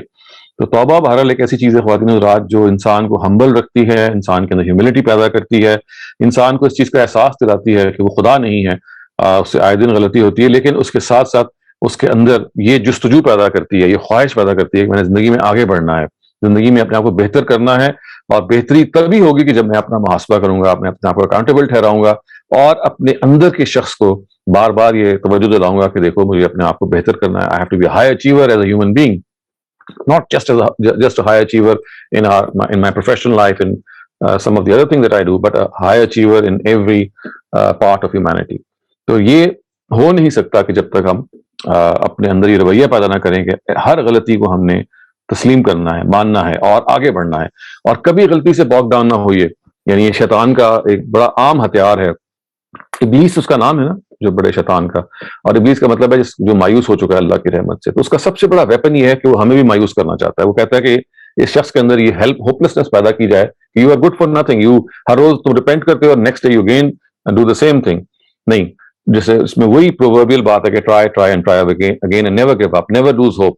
ہمیشہ آپ کو نیا سٹارٹ لینا ہے اور شیطان کے اس پھندے میں نہیں آنا کہ بھئی میں روز توبہ کرتا ہوں, روز توبہ توڑ دیتا ہوں. نہیں, 100 بار توبہ شکستی باز آ, شاعر نے کہا ہے نا کہ 100 مرتبہ بھی یہ کام کرنا پڑے تو آپ کو دوبارہ لوٹنا ہے. تو اس وجہ سے خواتین حضرات یہ ایک زندگی کا ایک بہت اہم گوشہ ہے کہ آپ نے جہاں شکر ادا کرنا ہے اللہ تعالیٰ کی نعمتوں کا, وہاں اپنی کمیوں کا, اپنی کوتاہیوں کا اعتراف کرتے ہوئے بارگاہ الہی میں دوبارہ حاضر ہو کے بار بار حاضر ہو کے اپنی کوتاہی کا اعتراف کرنا ہے اور زندگی کو اس انداز سے دیکھنا ہے کہ آئندہ انشاءاللہ میں یہ غلطی نہیں کروں گا, اور اگر کروں گا تو دوبارہ اللہ تعالیٰ کی خدمت میں حاضر ہو جاؤں گا. تو میں اپنی بات کو یہاں پہ ختم کرتا ہوں. ہمارے جو اسٹڈی سرکل کا جو آخری سیگمنٹ ہے وہ ایک ڈسکشن ہوتی ہے جس میں ہم ایک دوسرے سے فائدہ اٹھاتے ہیں, اور آج کی جو ڈسکشن ہے وہ ہے سیلف رائٹیسنس پہ. دی ایلمنٹ آف سیلف رائٹیسنس کا مطلب ظاہر آپ کو سب کو پتہ ہی ہے کہ ہم اپنے آپ کو لازماً ٹھیک سمجھتے ہیں اور دوسرے آدمی کو ہم لازماً غلط سمجھتے ہیں. یہ ہماری کمزوری ہے. سو وی ہیو ٹو اوور کم دس. تو اوور ٹو یو مریم, آپ شی ول کنڈکٹ دس سیشن. اور اس میں as I said, the purpose would be that we share from each other. We of course acknowledge this to be a mistake on our part کہ ہم self righteous ہو جاتے ہیں, but the thing is کہ ہمیں self righteous سے نکلنا ہے اور نکل کے آگے بڑھنا ہے. So please you can now begin, Mariam. Thank you very much, Dr. Saleem. Our first participant of the day is Shaban Ansari. Please go ahead. السلام علیکم. جی وعلیکم السلام. میرا خیال ہے کہ ہم یہ جو بیماری ہے کہ ہم خود کو صحیح سمجھنے کی, میرا خیال ہے کہ یہ اپنے آپ کو عقل کل جب ہم سمجھنے لگتے ہیں تو یہ بیماری زیادہ ہمارے اندر پیدا ہوتی ہے. اور میرا خیال ہے کہ انا اور غرور کی طرف بھی پہلا اسٹیپ اسی جگہ سے جاتا ہے جب ہم اپنے آپ کو سمجھتے ہیں کہ ہم بالکل ٹھیک ہیں اور دوسرے غلط ہیں. تو کیونکہ اپنے آپ کو اصلاح کا جو موقع ہے وہ تو مرتے دم تک ہے, یا جو تزکیہ ہے وہ آخری دم تک ہے. تو ہم کل کچھ تھے, کل ہمارے خیالات کچھ تھے, سوچ کچھ تھی, پھر وہ ہم چینج ہوتے گئے, ہم نے اپنی اصلاح کی بدلتے گئے. تو یہ تو آخری دم تک ہونے کی چیزیں ہیں. لہٰذا کہیں بھی کسی بھی اسٹیج پہ یہ نہیں ہو سکتا کہ ہم سمجھیں کہ ہم بالکل صحیح ہیں دوسرے غلط. تو اس کا یہی ہے کہ ہمیشہ جو ہے ہمیں سیکھتے رہنا چاہیے ہر ایک سے. میرا یہی خیال ہے. Thank you. جی بہت بہت شکریہ. ظاہر ہے یہ ایک لائف لانگ پروسیس ہے. یہ ایسی چیز نہیں ہے کہ جو فوری انسان اس پہ اوور کم کر لے گا. یہ کسی نہ کسی درجے میں ہمارے اندر موجود ہوتی ہے. وہی ہے کہ بار بار اپنی جو دیکھیں زبان جو ہے نا وہ ہے اصل چیز جس میں آپ کی سیلف رائٹیسنس کا اظہار ہوتا ہے. تو اپنے آپ کو بار بار ہمیں we have to weigh whatever we are going to speak, اور یہ سوچنا ہے کہ بھئی میرا جو ایکسپریشن ہے کہیں ایسا تو نہیں ہے کہ یہ میرے ایسے رویے کو ظاہر کر رہا ہے کہ میں اپنے آپ کو صحیح سمجھتا ہوں دوسرے کو غلط سمجھتا ہوں. کیونکہ بعض دفعہ یہ پرسیپٹیبل بھی ہوتا ہے, بعض دفعہ یہ امپرسیپٹیبل بھی ہوتا ہے. آپ کو بعض دفعہ you are not able to actually figure it out. تو اس وجہ سے اس میں دونوں چیزیں اہم ہیں کہ آپ خود بھی جج کریں, اور اگر کوئی آپ کا خیر خواہ اگر کبھی آپ کو یہ بتایا کہ یہ چیز ہے جو آپ جس سے آپ اوائڈ کریں تو اس کی بات کا ہرگز برا نہ مانیں, because this is how we learn from each other. Very much. Our next participant is Sayyid Farhan. Please go ahead. جی السلام علیکم ڈاکٹر صاحب. وعلیکم السلام. جی ڈاکٹر صاحب, میرا خیال ہے کہ کسی نہ کسی درجے تک جب ہم بات کر رہے ہوتے ہیں تو ظاہر ہے ایک کنوکشن کے ساتھ بات ہوتی ہے کہ میں صحیح ہوں, شاید اس کو خود پسندی کے وہمے میں رہنے کی بات تو نہیں ہو سکتی. اصل میں تو یہ دوسروں کے ساتھ جو انا اور تکبر کا رویہ ہے شاید وہ اس سے اجتناب کرنا چاہیے. اور دوسرا میرا ایک چھوٹا سا ساتھ میں سوال بھی ہے ڈاکٹر صاحب کہ جب ہم قرآن حکیم کی بات کرتے ہیں اور ہمارا یہ یقین ہے کہ یہ اللہ کی محفوظ کی ہوئی کتاب ہے اور دوسرے جب اس پر اعتراض کرتے ہیں جیسے کہ میرے جو کچھ حلقہ احباب ہے وہ اتھیسٹ ہیں اور کبھی بڑے سخت اور نازیبا الفاظ بھی استعمال کرتے ہیں. اگر سوال آپ نا سوال کا بھی ٹائم آئے گا نا اس میں اگر کر لیں تو زیادہ بہتر ہوگا تاکہ ہم اس میں ڈسکشن کر سکیں جو اصل موضوع ہے. سوری ٹھیک ہے ڈاکٹر صاحب thank you. Yes, you can raise your hand again once we start the Q&A, and I'll announce when we're starting Q&A. Rafia Khwaja, you're up next. Please go ahead. Dr. Shehzad. Dr. Shehzad, I find that rightness is hota hai ki sometimes you are convinced that what you're saying is correct, but the person you're talking to is equally convinced that he is what he's saying is right. So then it becomes a debate, and I think in this condition one should have a little flexibility of give and take. Okay, میری بات بھی صحیح ہے, آپ کی بات بھی صحیح ہے. Let's see the common grounds and see the differences, because it is possible that I'm convinced and you're possible that you're convinced. So اس میں I don't think it really boils down to arrogance. It just boils down to your belief in yourself and your conviction, and maybe the other person's belief is equally strong. دیکھیں یہ ایک اور چیز ہے, this is slightly a different thing. وہ تو یہ ہے نا کہ آپ اپنے بارے میں کنونسڈ ہیں کہ ہم ٹھیک ہیں, یہ اس میں کوئی حرج نہیں ہے, لیکن اس کنوکشن کے اندر یہ گنجائش ضرور ہونی چاہیے کہ آئی کین بی رانگ.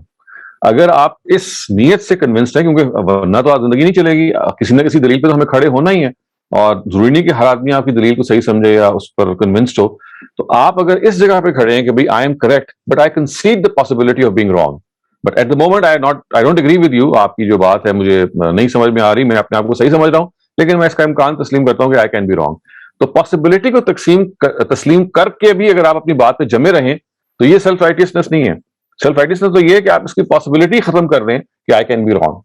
تو آپ یہ ہے امپورٹنٹ چیز, یہ تھوڑا سا باریک سا فرق ہے مگر اس کو سمجھنا ضروری ہے کہ to be convinced of your opinion is a good thing, یہ اور ہونا چاہیے ایسے, but to always think that I can be wrong, this is a perfectly fair and legit attitude. لیکن اگر آپ کہیں کہ I am correct come what may and there is absolutely no chance of me being wrong, یہاں ہے جو ہم اس وقت چاہتے ہیں کہ اپنے آپ کی اصلاح کریں. Nuri Naveed, you're up next. Please go ahead. السلام علیکم سر. وعلیکم السلام. جی سر, میں اپنا ایک پرسنل ایکسپیرینس شیئر کروں گی آپ سے سیلف رائٹنس کے حوالے سے. سر میں یہ سمجھتی ہوں کہ یہ چیز, یہ گڈ کوالٹی جو ہے نا بہت ٹائم لیتی ہے بندے کے اندر ڈیولپ ہونے میں نا. تو پہلے یہ تھا کہ مجھے 15 ایئرز لگ گئے سر. اس میں نے نا مولانا وحید الدین صاحب کی بکس پڑھی, اس میں نے اس ٹاپک کو بہت پڑھا. پہلے میں اپنے آپ کو ہر چیز میں صحیح سمجھتی تھی, لیکن پھر میں نے اس سے نا کمیونیکیشن میں نا بہت مسئلہ ہو جاتا ہے. آپ کہیں جاب کر رہے ہوتے ہیں, وہاں پر اگر آپ اپنی بات میں کہتے ہیں نا, مطلب اس میں نا آپ کو سوچ کے بولنا ہوتا ہے, سامنے والے کو نا ٹائم دینا ہوتا ہے کہ مطلب میں غلط ہو سکتی ہوں. اس سے اتنی رسپیکٹ آپ کی بڑھتی ہے, اور اس کا جو بینیفٹ ملتا ہے نا, آپ نا ایک دم لوگوں میں نا بہت اچھے فیل ہونے لگتے ہیں, لوگ آپ کی بہت رسپیکٹ کرنے لگتے ہیں. صحیح, بالکل تب ہوتا ہے یہ. لیکن اس کو یہ ڈیولپ کرنے میں سر بہت ٹائم لگتا ہے, کیونکہ یہ نا اپنے آپ سے جنگ ہوتی ہے ایک. جی ہاں بالکل ایسا ہی ہے. جی ہمیں تو ایسا ہی لگ رہا ہوتا ہے کہ نہیں ہم صحیح ہیں, لیکن ہم کہیں غلط ہوتے ہیں. اب اس کو نا پروف نہیں کرنا چاہیے, بلکہ بس اس کو ایک کہتے ہیں نا سائلنٹ بہت ہی بینیفیشل ہوتا ہے بہت ساری جگہوں پر. تو وہ ٹائم پھر سیٹ کروا دیتے ہیں کہ آپ صحیح ہیں کہ سامنے والے, تو بس چھوڑ دینے چاہیے اور خاموشی اختیار کرنی چاہیے. اور یہ نا ہماری ورکنگ پلیسز پر بہت اس سے مسئلے ہوتے ہیں. میں دیکھتی ہوں جو لوگ جو ہے نا اپنی رائٹنس کو بار بار بتا رہے تھے کہ میں ٹھیک ہوں, وہاں پر نا بہت مسئلے ڈیولپ ہو جاتے ہیں. تو یہ چیز جو ہے نا بس آپ یہ مطلب لرن کرنے کی چیز ہے, یہ ایک اسکل ہے. جی ایک اسکل ہے, کا آرٹ ہے, اور ایک ایفرٹ ہے جو ہمیں سب کو کرنا, فوراً اچیو نہیں ہوتا. بار بار سیلف سجیشن, آٹو سجیشن اور اپنے رویے کے ریویو ہی سے ہم اس اسکل کو حاصل کر سکتے ہیں. بہت شکریہ. جی بالکل sir, thank you so much. Dr. Suhail Anwar, you're up next. Doctor Saleem السلام علیکم. سب سے پہلے بہت بہت شکریہ آپ نے اتنا ٹائم دیا اور ساری ریسرچ کی اور کتابوں کو پڑھ کے ہمیں آپ نے اپنا بینیفٹ دیا, تو اس کے لیے اللہ تعالیٰ آپ کو جزا دے. جو آپ کا سوال ہے بہت اچھا ہے آج کا, کہ آپ نے جو اس کو لفظ جو آپ نے استعمال کی, the element of self righteousness, it is truly and utterly an element. واقعی یہ بیماری ہے سیلف رائچسنس کی, اور میرا خیال میں اس کو سمجھنے کے لیے تھوڑا سا ایک سٹیپ بیک لے کے اس کے اسپیکٹرم کو دیکھنا پڑے گا. اس کا پورا اسپیکٹرم ہے, اور جو آپ کے پچھلا جو ایک سوال ہوا انہوں نے بھی تھوڑا سا اس پہ ٹچ کیا. اس کا اسپیکٹرم شروع ہوتا ہے کنوکشن سے, اور پھر کنوکشن کے بعد آپ چلے جاتے ہیں سیلف رائچسنس کے ڈومین میں, اور سیلف رائچسنس بھی ایکسٹریم بھی چلا جائے تو آپ نارسسٹک بن جاتے ہیں, you become a narcissistic personality. اب کنوکشن جو ہے وہ تو ہم لوگ سب کی زندگی کے لیے بہت ضروری ہے. ہمارے عقائد ہیں جس کے اوپر ہم زندہ رہتے ہیں, ہمارے اصول ہیں جو اڈاپٹ کر کے ہم لوگوں سے ڈیل کرتے ہیں, اپنے بیوی بچوں سے, اپنے کام کرنے والوں سے. اگر ہماری زندگی میں کنوکشن نہیں ہے, ہمیں اپنے عقائد پہ بھروسہ نہیں ہے, تو ہماری زندگی بہت ہی انسرٹن گزرے گی. تو it's important that we have some kind of religious, social, moral, political, ideological, national conviction, جن اصولوں پہ ہم اپنی زندگی گزار رہے ہیں. لیکن پرابلم یہ ہوتی ہے کہ کنوکشن کے اندر جب ہمارا ایگو ایڈ ہو جاتا ہے تو وہ سیلف رائچسنس بن جاتی ہے. ایگو ہمارا یوں ایڈ ہوتا ہے کہ ہمیں آئسولیٹ کر دیا جاتا ہے باقی سارے لوگوں سے, کہ you are different than everybody else. یہ ہمیں ہمارے ماں باپ سکھاتے ہیں اور ہمارا معاشرہ سکھاتا ہے کہ تمہیں محنت کرنی ہے, اپنا حصہ دنیا سے چھیننا ہے, تم نے یہ کام کرنا ہے, you are different than everybody else. جو ہمارے اندر آئی اور می کا جو ہے کانسیپٹ جب ڈیولپ کرتی ہے سوسائٹی, تو ایگو جب ہماری کنوکشن کے ساتھ انٹریکٹ کرتا ہے تو ہم سیلف رائچس بن جاتے ہیں. اب یہ ریلیجیس مورالٹی کے اندر, مطلب مورل ڈومین میں سیلف رائچسنس از ویری ڈینجرس. بلکہ یہ جو سیلف رائچسنس کا جو کانسیپٹ ہے یہ ایکچولی ریلیجیس کانٹیکسٹ میں ہی استعمال ہوتا ہے, کہ اگر میں مسلمان ہوں تو میں سمجھ رہا ہوں کہ میں قادیانی سے بہتر ہوں, اور میں شیعہ سے بہتر, اور میں عیسائی سے بہتر ہوں, اور میں یہودی سے بہتر ہوں, کیونکہ یہ میری سیلف رائچسنس ہے, آئی ایم رائٹ. اگر میں سنی مسلمان ہوں تو میں شیعہ مسلمان سے بہتر ہوں, اگر میں دیوبندی مسلمان ہوں تو میں جو ہے بریلوی مسلمان سے بہتر ہوں. تو یہ سب ریلیجنس کے اندر you feel that you are right in your religious convictions, کیونکہ آپ کا ریلیجن باقی تمام ریلیجن سے بہتر ہے سم ہاؤ. اور اس کے اندر اگر اس کو تھوڑا سا انالائز کریں تو دو اس کے اندر چیزیں ہیں. ایک ایروگنس, کہ آپ کے اندر اتنی ایروگنس ہے کہ آپ سمجھ رہے ہیں, اتنے تکبر ہے آپ کے اندر کہ you are better than everybody. And be judgment, آپ لوگوں کو جج کر رہے ہیں, فلاں صاحب نماز نہیں پڑھتے تو یہ تو ٹھیک ہی نہیں ہے, بڑی باتیں تو بہت بڑی بڑی کرتے ہیں, فلاں خاتون نے دوپٹہ نہیں لیا ہوا تو یہ تو ضرور جہنم میں جائیں گی. تو you start judging people and you become arrogant. It give rise to this concept of self-righteousness. اور پھر جب ایکسٹریم چلا جاتا ہے سیلف رائچسنس تو you then call a narcissistic personality. You got so much admiration for yourself. You want so much praise. You want so much satisfaction from other people کہ you just completely dismiss everybody around you. تو یہ self رائچسنس اور narcissistic personality کا سب سے بڑا نقصان یہ ہوتا ہے کہ you start losing good people around. آپ کے جو اچھے دوست ہیں you start losing them, you start ایکومولیٹنگ losers like your self around you. آپ کے سارے آپ کے دوست جو آس پاس ہوتے ہیں وہ بھی سیلف رائچس اور نارسسٹک ہوتے ہیں. اچھے لوگ آپ کی زندگی سے کم ہوتے چلے جاتے ہیں, محبت کرنے والے لوگ آپ کو چھوڑ دیتے ہیں, آپ جینوئن کیڈر کو نہیں پکڑ پاتے. تو it is truly an element self righteousness. Or if someone find these traits, they really have to work hard to get rid of this disease. That's all I can say. بہت اچھا آپ نے doctor صاحب, بہت comprehensive آپ نے بات کی, اور اس میں جو آپ نے توجہ دلائی اس میں اس کو آپ ذرا ہم اگر اور ایکسپینڈ کریں تو جیسے آپ نے مذہب کی مثال دی, اب دیکھیے یہ زندگی کے ہر گوشے میں اس کو ہم پھیلا سکتے ہیں. مثلاً سیاست میں آپ دیکھیے کہ ہم جو ایک پارٹی کے لوگ ہیں وہ دوسری پارٹی کو جس طرح سے وہ ٹریٹ کرتے ہیں اس میں وہی سیلف رائچسنس آ جاتی ہے.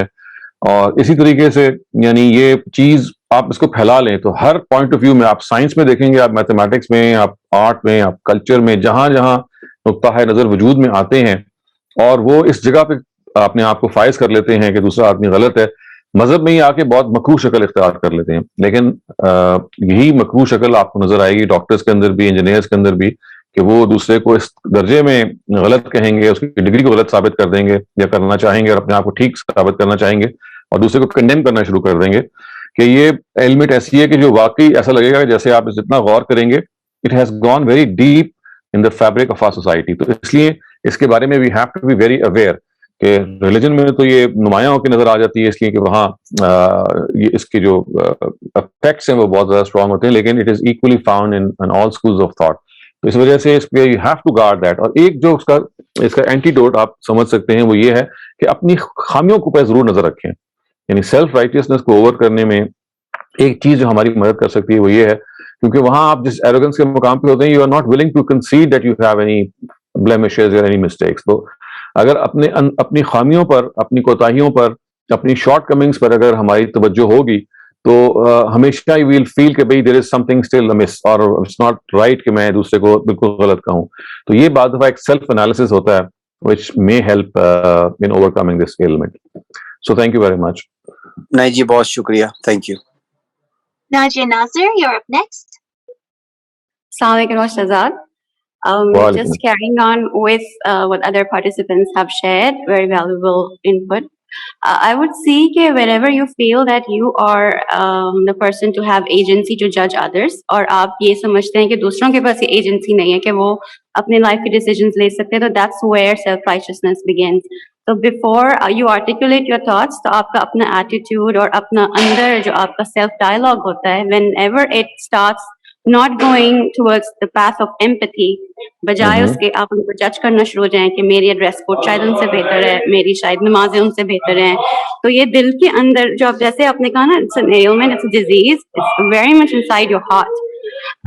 ایک جگہ میں نے بہت پہلے پڑھا تو سمجھ نہیں آیا تھا, بٹ آئی تھنک اب سمجھ آتا ہے کہ it's one of those diseases where you are harmed by your own virtues than by the sin of others. تو یہ جو آپ کے اندر ایک ہوتی ہے, یہیں سے I guess I think Dr. Saleem نے بھی mentioned کہ it starts from conviction, but then it takes you to the path of arrogance, where آپ اپنے آپ کو خود اتنا socially distant کر لیتے ہیں لوگوں سے. اور جو ڈرنے والی بات یہ ہے کہ ہو سکتا ہے آپ کے ایٹیٹیوڈ اور زبان سے لوگ اللہ کی راہ میں آنے کے بجائے اس سے دور چلے جائیں.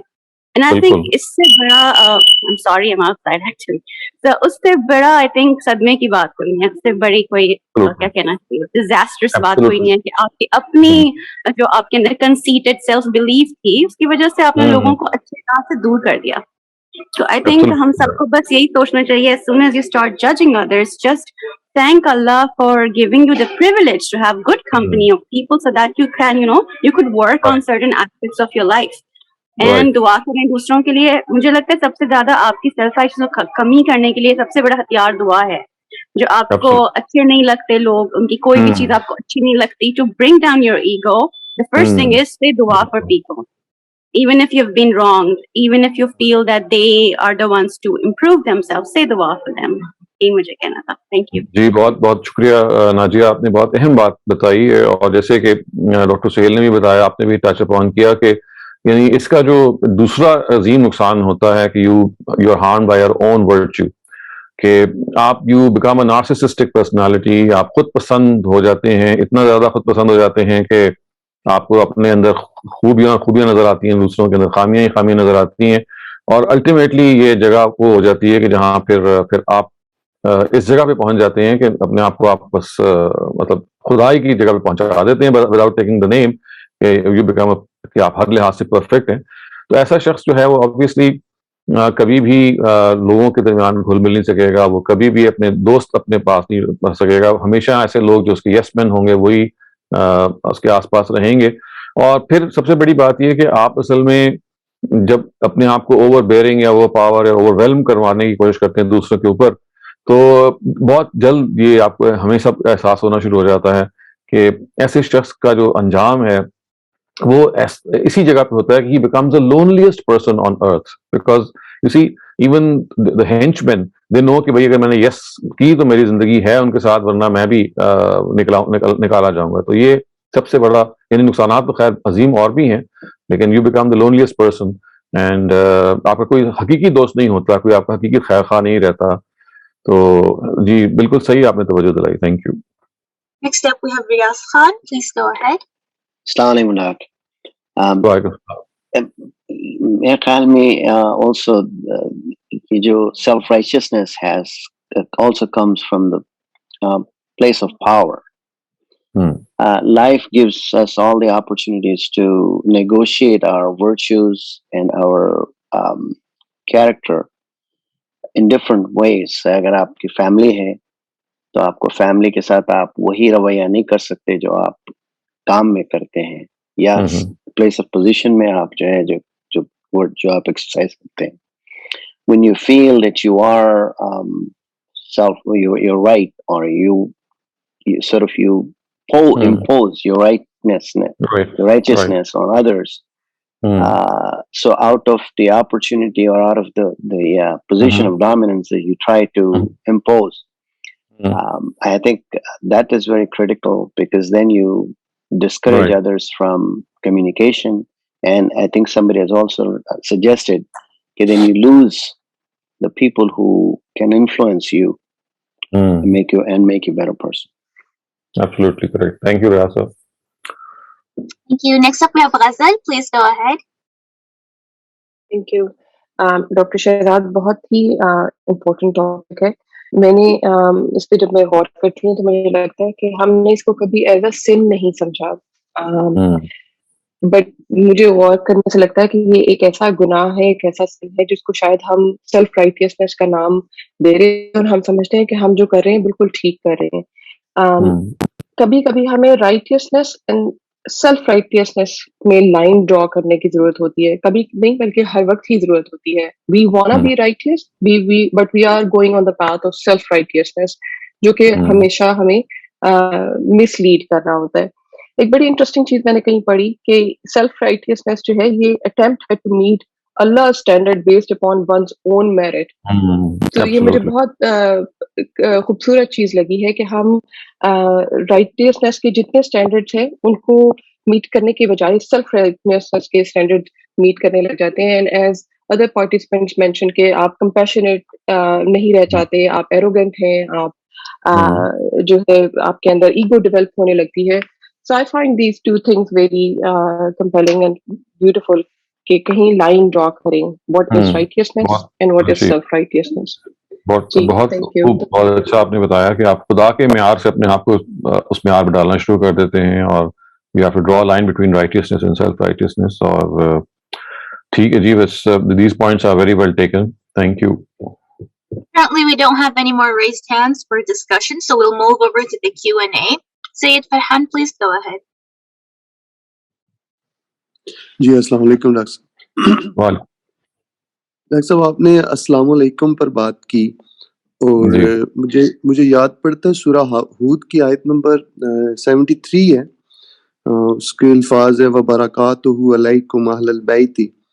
تو مولانا امین احسن اصلاحی صاحب مجھے یاد پڑتا لکھتے ہیں کہ یہ واحد کے لیے جو جمع کا صیغہ ہے یہ شائستگی کی نشانی ہے, احترام کی نشانی ہے. تو کیا اسی وجہ سے ہم ایک واحد کو بھی السلام علیکم کہتے ہیں شائستگی کے لیے؟ نہیں, السلام علیکم جو ہے یہ تو جمع کا صیغہ ہے. کم جو ہے السلام علیکہ اگر آپ کہیں تو یہ واحد کا صیغہ ہے. تو السلام علیکم جب آپ بول رہے ہوتے ہیں تو یہ پہلے ہی جمع ہے. تو ڈاکٹر صاحب یہ ہم واحد کو جب جمع کا صیغہ بلاتے ہیں تو یہ شائستگی کے لیے نہیں, یہاں پہ اصل میں ایک جنرل طریقہ یہ ہوتا ہے کہ آپ جب وہاں اگر آپ کسی ایک شخص کو السلام علیکم کہہ رہے ہیں, اگر آپ کا سوال یہ ہے اور آپ جمع کا صیغہ بول رہے ہوتے ہیں, تو اس میں obviously اس کی تکریم اور اس کو ایک آنر دینا اور اس کے ساتھ ایک معاملہ کرنا, تو یہ جمع کے صیغے اس طرح سے آ جاتے ہیں. تو میں جب آپ کہتا ہوں آپ سب ٹھیک ہیں, تو حالانکہ میرے سامنے آپ ہی بیٹھے ہوتے ہیں, تو لیکن میں اس میں جمع کا صیغہ بول دیتا ہوں, تو وہ وہاں پہ اس شخص کی تکریم یا اس شخص پر ایمفسائز کرنا مراد ہوتا ہے. تو ورنہ اگر آپ لغت کے اعتبار سے پوچھیں تو السلام علیکہ بھی ہم کہہ سکتے ہیں. چنانچہ آپ دیکھیں نماز میں جب نبی صلی اللہ علیہ وسلم پہ آپ سلامتی بھیجتے ہیں یا درود بھیجتے ہیں تو ہم کہتے ہیں نا السلام علیکہ ایھا النبی, وہاں واحد کا خطاب ہے. تو لیکن جب یہ اصل میں السلام علیکم کا ایک جو ایکسپریشن ہے نا, یہ ہمارے لیے ایک شعرہ بنا دیا گیا, ایک اظہار کا طریقہ بنا دیا گیا ہے, ریگارڈلیس کہ وہ بندہ سامنے ایک ہے یا چار ہے یا پانچ ہے. تو یہ ایک ایکسپریشن ویسے ہی ریگارڈلیس آف سنگولر اور پلورل ایک سلامتی کے کلمے کے طور پہ جاری کر دیا گیا ہے. ورنہ لغتاً اگر آپ دیکھیں گے تو ظاہر ہے جب آپ ایک بندے کو مل رہے ہیں تو السلام علیکہ کہیں, لیکن اگر آپ پھر بھی اگر آپ السلام علیکم کہہ دیتے ہیں تو مراد اس سے وہ تکریم ہی ہوتی ہے. جی بہت شکریہ doctor. Next up, Rafia Khwaja, you're up next. Please ask your question. Dr. Shehzad, I want to ask you about a controversy which is going on about the pig's transplant. میں نے غامدی صاحب کے ویوز بھی پڑھے ہیں. What I wanted to ask your view is that the gentleman who did all the experiment on it for 30 years is a Pakistani Dr. Mansoor, who spent 30 years of his life trying to see why the transplants were failing in baboons and monkeys. As far as I understand, please correct me if I'm wrong, we cannot eat pork, that is haram, but even to save a life, we are allowed to eat pork. In the case of the pig's heart, the genes were removed, so it was totally modified, and so it was not the same thing. Plus, pigs' valves have been used in humans, elements have been used in heparin and other medicines. So I have not understood what Ghamidi Sahab said, but I would like your own views. Would you regard this when it is to save a life? Allah hame kehta hai ki we should save a life. So these people are saving a life which we should take advantage of, because this is the last desperate action of a doctor to save a patient's life. What are your views regarding this? میں تو دیکھیں views express کرنے سے پہلے ایک چیز جو بہت امپورٹنٹ ہے، جس سے میرا خیال ہے کہ سارے اسکولز آف تھاٹ ایک جگہ پہ آ جاتے ہیں، کیونکہ اس میں ڈفرنس آف اوپینین جب اجتہادی معاملات ہوتے ہیں نا، it always is there, but I think there is one thing which every one will agree, اور وہ یہ کہ ہارٹ ٹرانسپلانٹ جو ہے وہ کوئی آدمی شوق سے نہیں کراتا، کوئی ضرورت نہیں کوئی پیش آتی نا، but it's not like a cosmetic thing or something that is done only to please yourself, یا اگر کروا لیں گے تو اچھی بات ہے، نہیں کروائیں گے تو اچھی بات ہے. ہارٹ ٹرانسپلانٹ ہوتا ہی ایمرجنسی میں ہے، you to save the life of a person, it is never done otherwise. تو اس وجہ سے ویدر پگ's heart has some problem in it, whether it does not have a problem in it, یہ question ہی میرا خیال ہے شاید irrelevant ہو جاتا ہے, because whenever it is being done, it is done to save a person's life. ورنہ کون heart transplant کرواتا ہے اپنا؟ یعنی کوئی ایسا تو نہیں ہے نا کہ جو بے وجہ ہارٹ ٹرانسپلانٹ کروائے. It is always to have a healthier life, یا اپنی پراپر طریقے سے آپ کا فنکشن کرنا. تو آئی تھنک یہ اضطرار یا ایمرجنسی کی بنیاد پہ اگر ہم اس کو دیکھیں تو شاید ایوری ون وڈ اگری کہ it is a perfectly okay thing. رہ گیا یہ معاملہ کہ اس کی ہم جائز ہونے اور ناجائز ہونے پہ غور کریں, تو یہ ایک آن گوئنگ ڈبیٹ ہے. میرا اپنا رجحان تو ابھی تک یہی ہے کہ بیسکلی اس میں کوئی پرابلم نہیں ہونا چاہیے.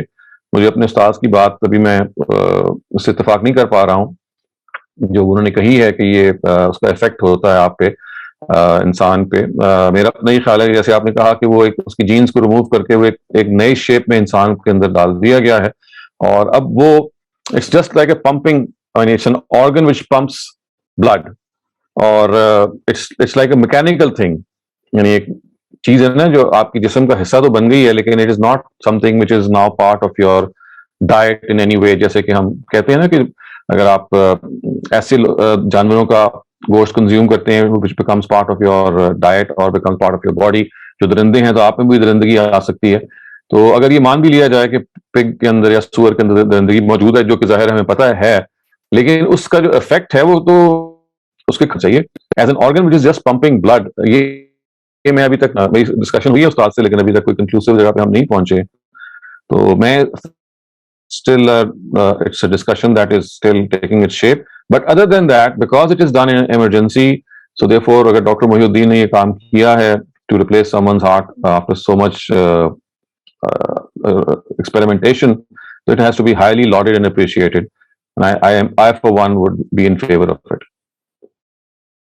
I want to point out that pigs in China, they've even transplanted a pig's eye in a cornea transplant, in valves, in medicine.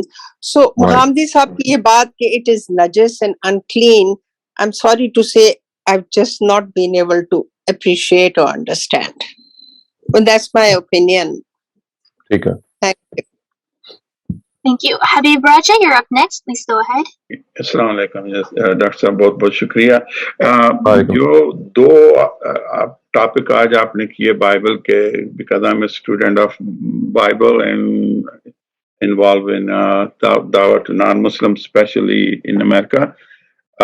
I found very interesting کہ جب آپ ان کو السلام علیکم کہیں تو وہ کہتے ہیں what is that?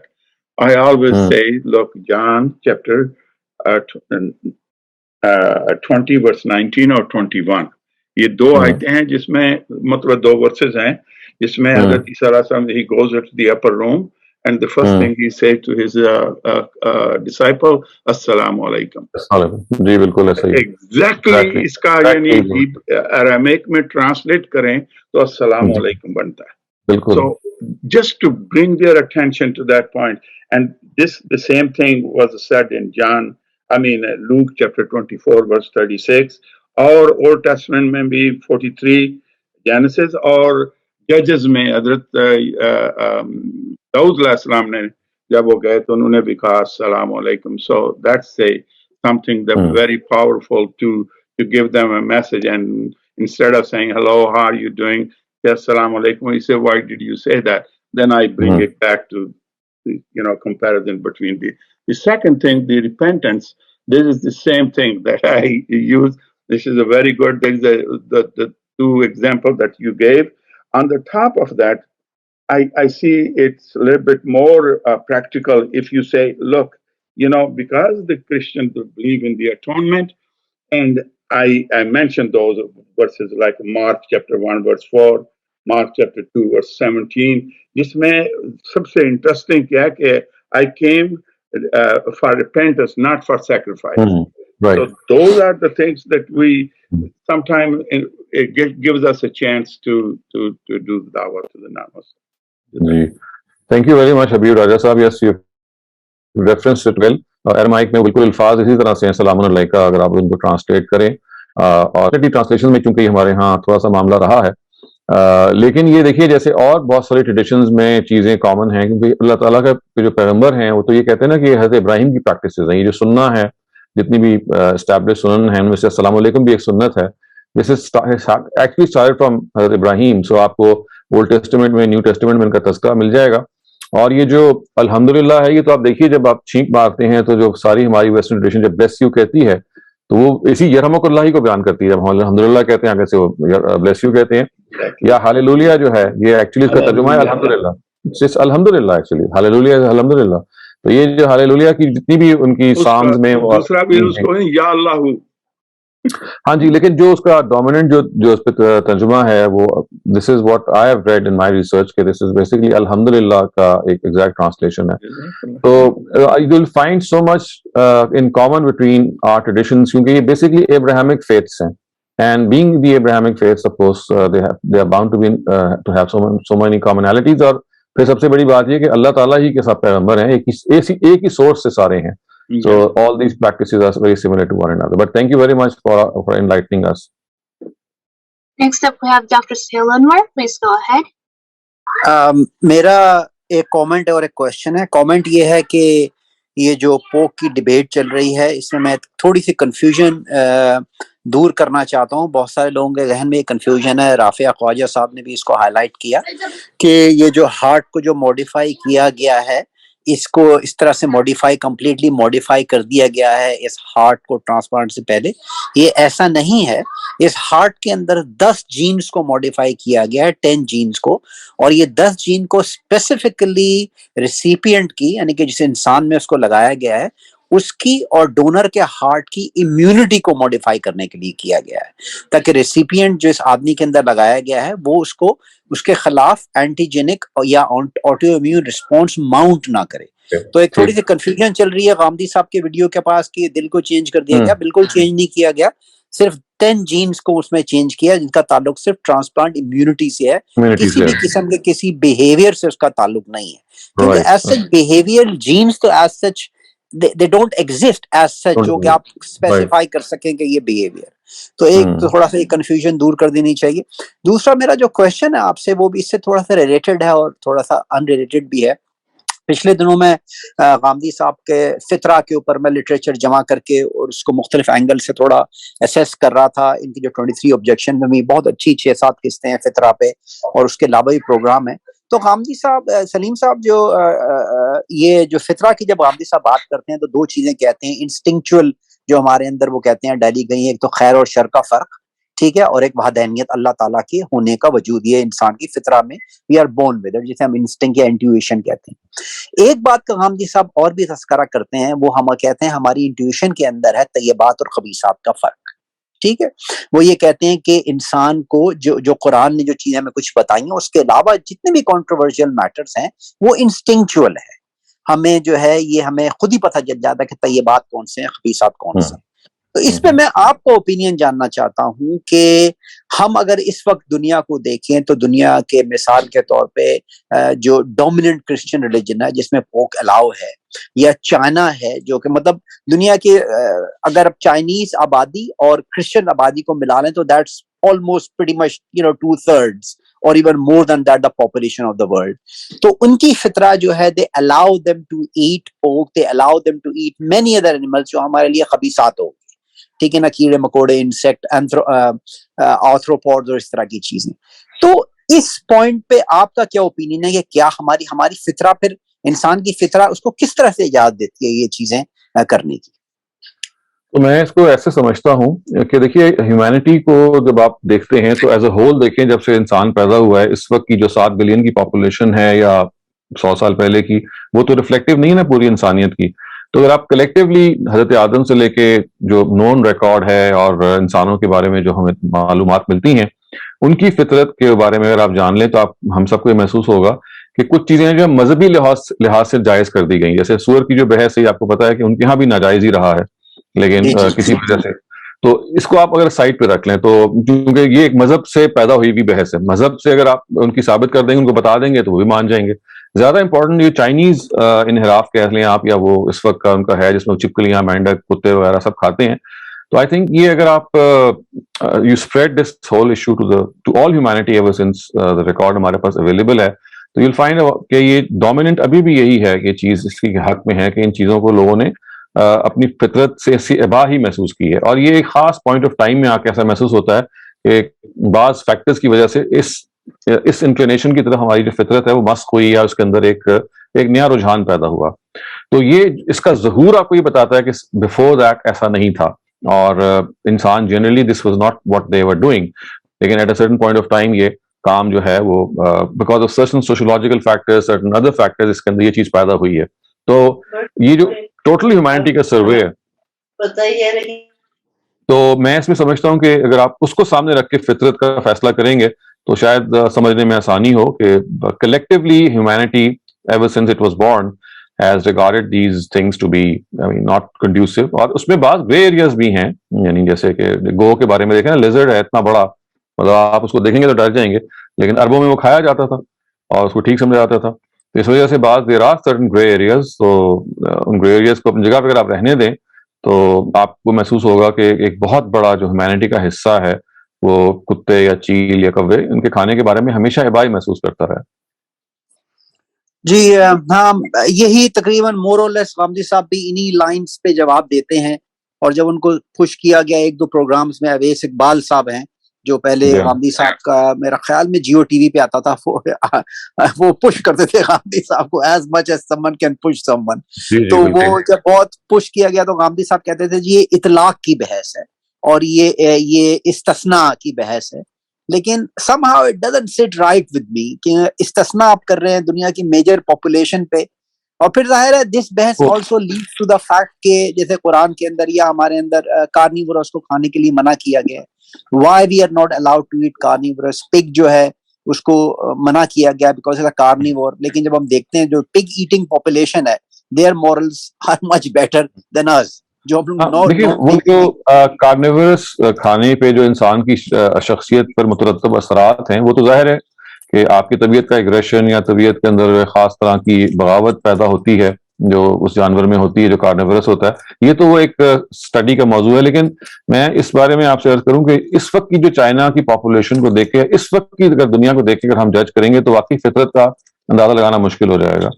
میں تو اس لیے عرض کروں کہ آپ اسٹارٹ آف ہیومینٹی سے لے کے اب تک کی اسیسمنٹ کریں تو پھر آپ شاید بہتر نتیجے پہ پہنچیں. لیکن کرنٹلی اگر آپ کہیں کہ بھئی 2-3 بلین جو ہیں لوگ وہ کتے بلی کھا رہے ہیں اور باقی 4 بلین نہیں کھا رہے، تو how can be regard them as incorrect?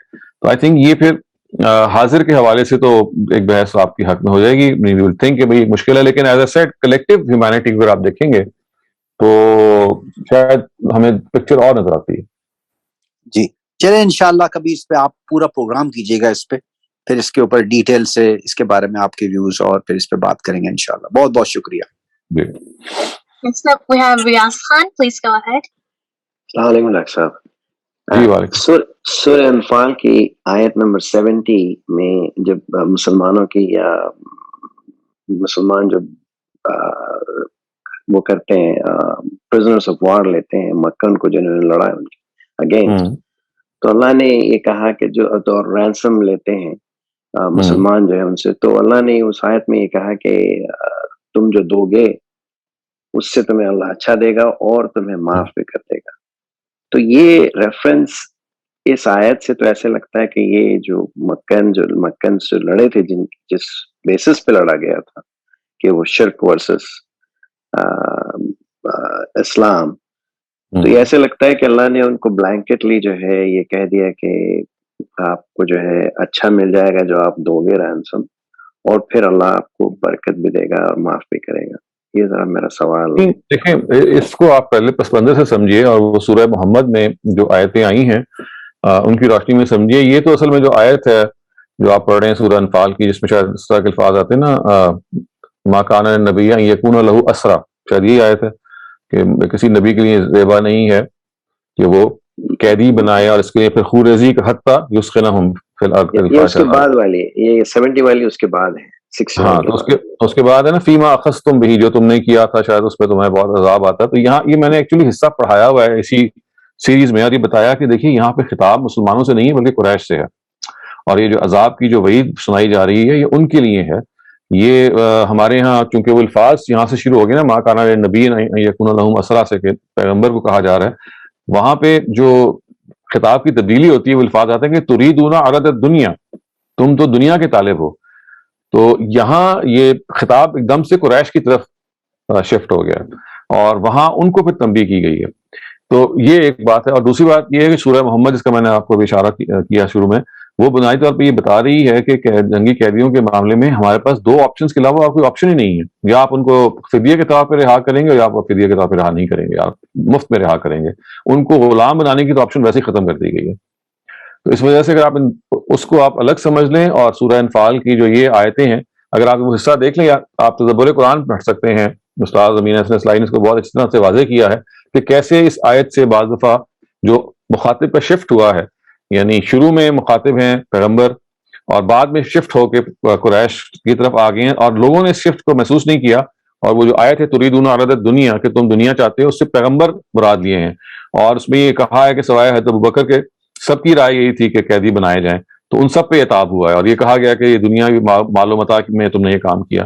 تو یہ میں نے اس کی تفصیل بھی کسی ایک سیریز میں پڑھائی ہے, کسی ایک لیکچر میں پڑھائی ہے, لیکن میں آپ سے عرض کروں گا کہ آپ وہ والا حصہ ذرا ان کا وہاں سے نکال کے پڑھ لیجیے. ٹھیک, شکریہ. Next up we have Ali Rasool, and then we'll move over to the chat questions. Assalamu alaikum, Dr. Shehzad. Can you hear me? Ji, walaikum. Loud and clear. One question, and I hope I'm not too late. It was regarding the ailment, and then one comment about this pig issue that's going on. So the question is, in our traditional school of thought, right, we find more self-righteousness prevalent across teachers and students. For example, all the Mawrids, right, they're traditional. Do you think this is because وہ تقلید کو بہت زیادہ prefer کرتے ہیں اور push کرتے ہیں, like you can't ask questions, اگر ٹیچر نے کہہ دیا تو اٹس حرف آخر ہو جاتا ہے, بیکاز آئی فیل لائک اس میں پھر انٹروسپیکشن کہیں نہیں آتی. You have to do like daily introspection to better yourself every day, because it's a continuous effort. So do you think that is the reason یہ righteousness, self-righteousness ہمارے اتنی develop کر گئی ہے؟ جی, I think this is one of the very major thing, کیونکہ مدرسوں میں یہ سکھایا جاتا ہے کہ آپ کو جو بتایا جا رہا ہے وہی ٹھیک ہے اور دوسرے مسلک کے لوگ وہ بالکل غلط ہیں. تو انڈاکٹرینیٹ کیا جاتا ہے. دیکھیں وہ امپریشنیبل مائنڈ ہوتے ہیں 6, 7 سال 8 سال کی عمر میں, ان کو جب یہ بتایا جائے بار بار کہ آپ صحیح ہیں اور آپ باقی سب غلط ہیں, تو وہ جو ہے نا انالیسس کی جو قوت ہے وہ ختم کر دی جاتی ہے, اور ان کے اندر بائی روٹ لرننگ اور تقلید کا جو یہ عنصر ہے کہ آپ نے اپنے امام کی پیروی کرنی ہے, دوسرے امام کو غلط کہنا ہے, یہ it is like and it flows through them like blood flows through their streams. So this plays a huge part in making them self-righteous. لیکن دیکھیں point of caution یہ ہے again کہ it's not just the clergy who is guilty of it. I think all of us in our respective professions are. بہت سارے میں نے دیکھے ہیں پروفیشن کے جو لوگ ہیں وہ دوسرے پروفیشنلز کو جو ان کے اپنے بلانگ کرتے ہیں ان کو کنڈیم کرتے ہیں. آرکیٹیکٹس ہیں, میوزیشینز ہیں, سنگرز ہیں, آرٹسٹ ہیں, ڈاکٹرز ہیں, انجینئرز ہیں, بزنس پروفیشنلز ہیں, جو اپنے آپ کو دوسرے سے برتر ثابت کرنے میں دے آر نو لیس. صرف فرق یہ ہے کہ چلے ہم انگریزی میں زیادہ بات کر لیتے ہیں یا تھوڑا سا مہذب طریقے سے, لیکن اپنی انفارچونیٹلی اس ایٹیٹیوڈ میں موجود ہوتا ہے. مذہبی لوگوں میں شاید تھوڑا زیادہ آپ کو اس لیے نظر آتا ہے کہ وہ بچپن سے ان کے ہاں وہ دماغ میں چیز گھسیڑ دی جاتی ہے بہت برے طریقے سے, and it stays with them. Indoctrination ہے جی بالکل. اچھا, تو ڈو یو تھنک کہ یہ بیکاز اگر پروفیشنلز میں بھی یہ آ رہی ہے تو they are not indoctrinated, right, but that it develops because of your position of power or your education. It has a number of, ہاں دیکھیں جی, کی وجہ سے آ رہی ہے یہ, اس سے بھی ہوتی ہے. at times it is your your environment, آپ کی ہو سکتا ہے ماں باپ کے اندر یا بہن بھائیوں میں, دوستوں یاروں میں ایسے لوگ موجود ہوں, تو بہت سارے فیکٹرز ہیں, لیکن ضروری نہیں ہوتا کہ بچپن سے آپ کو انسٹل کی جا رہی ہے. مذہبی جو مدرسے ہیں وہاں تو یہ باقاعدہ طور پہ ڈالی جاتی ہے نا, تو اس وجہ سے وہاں آپ کو بہت نمایاں نظر آتی ہے. باقی ہر کیس میں ہمیں کیس ٹو کیس دیکھنا ہوگا باقی, لیکن ہوتی ضرور ہے کسی نہ کسی سبلیمل لیول پہ.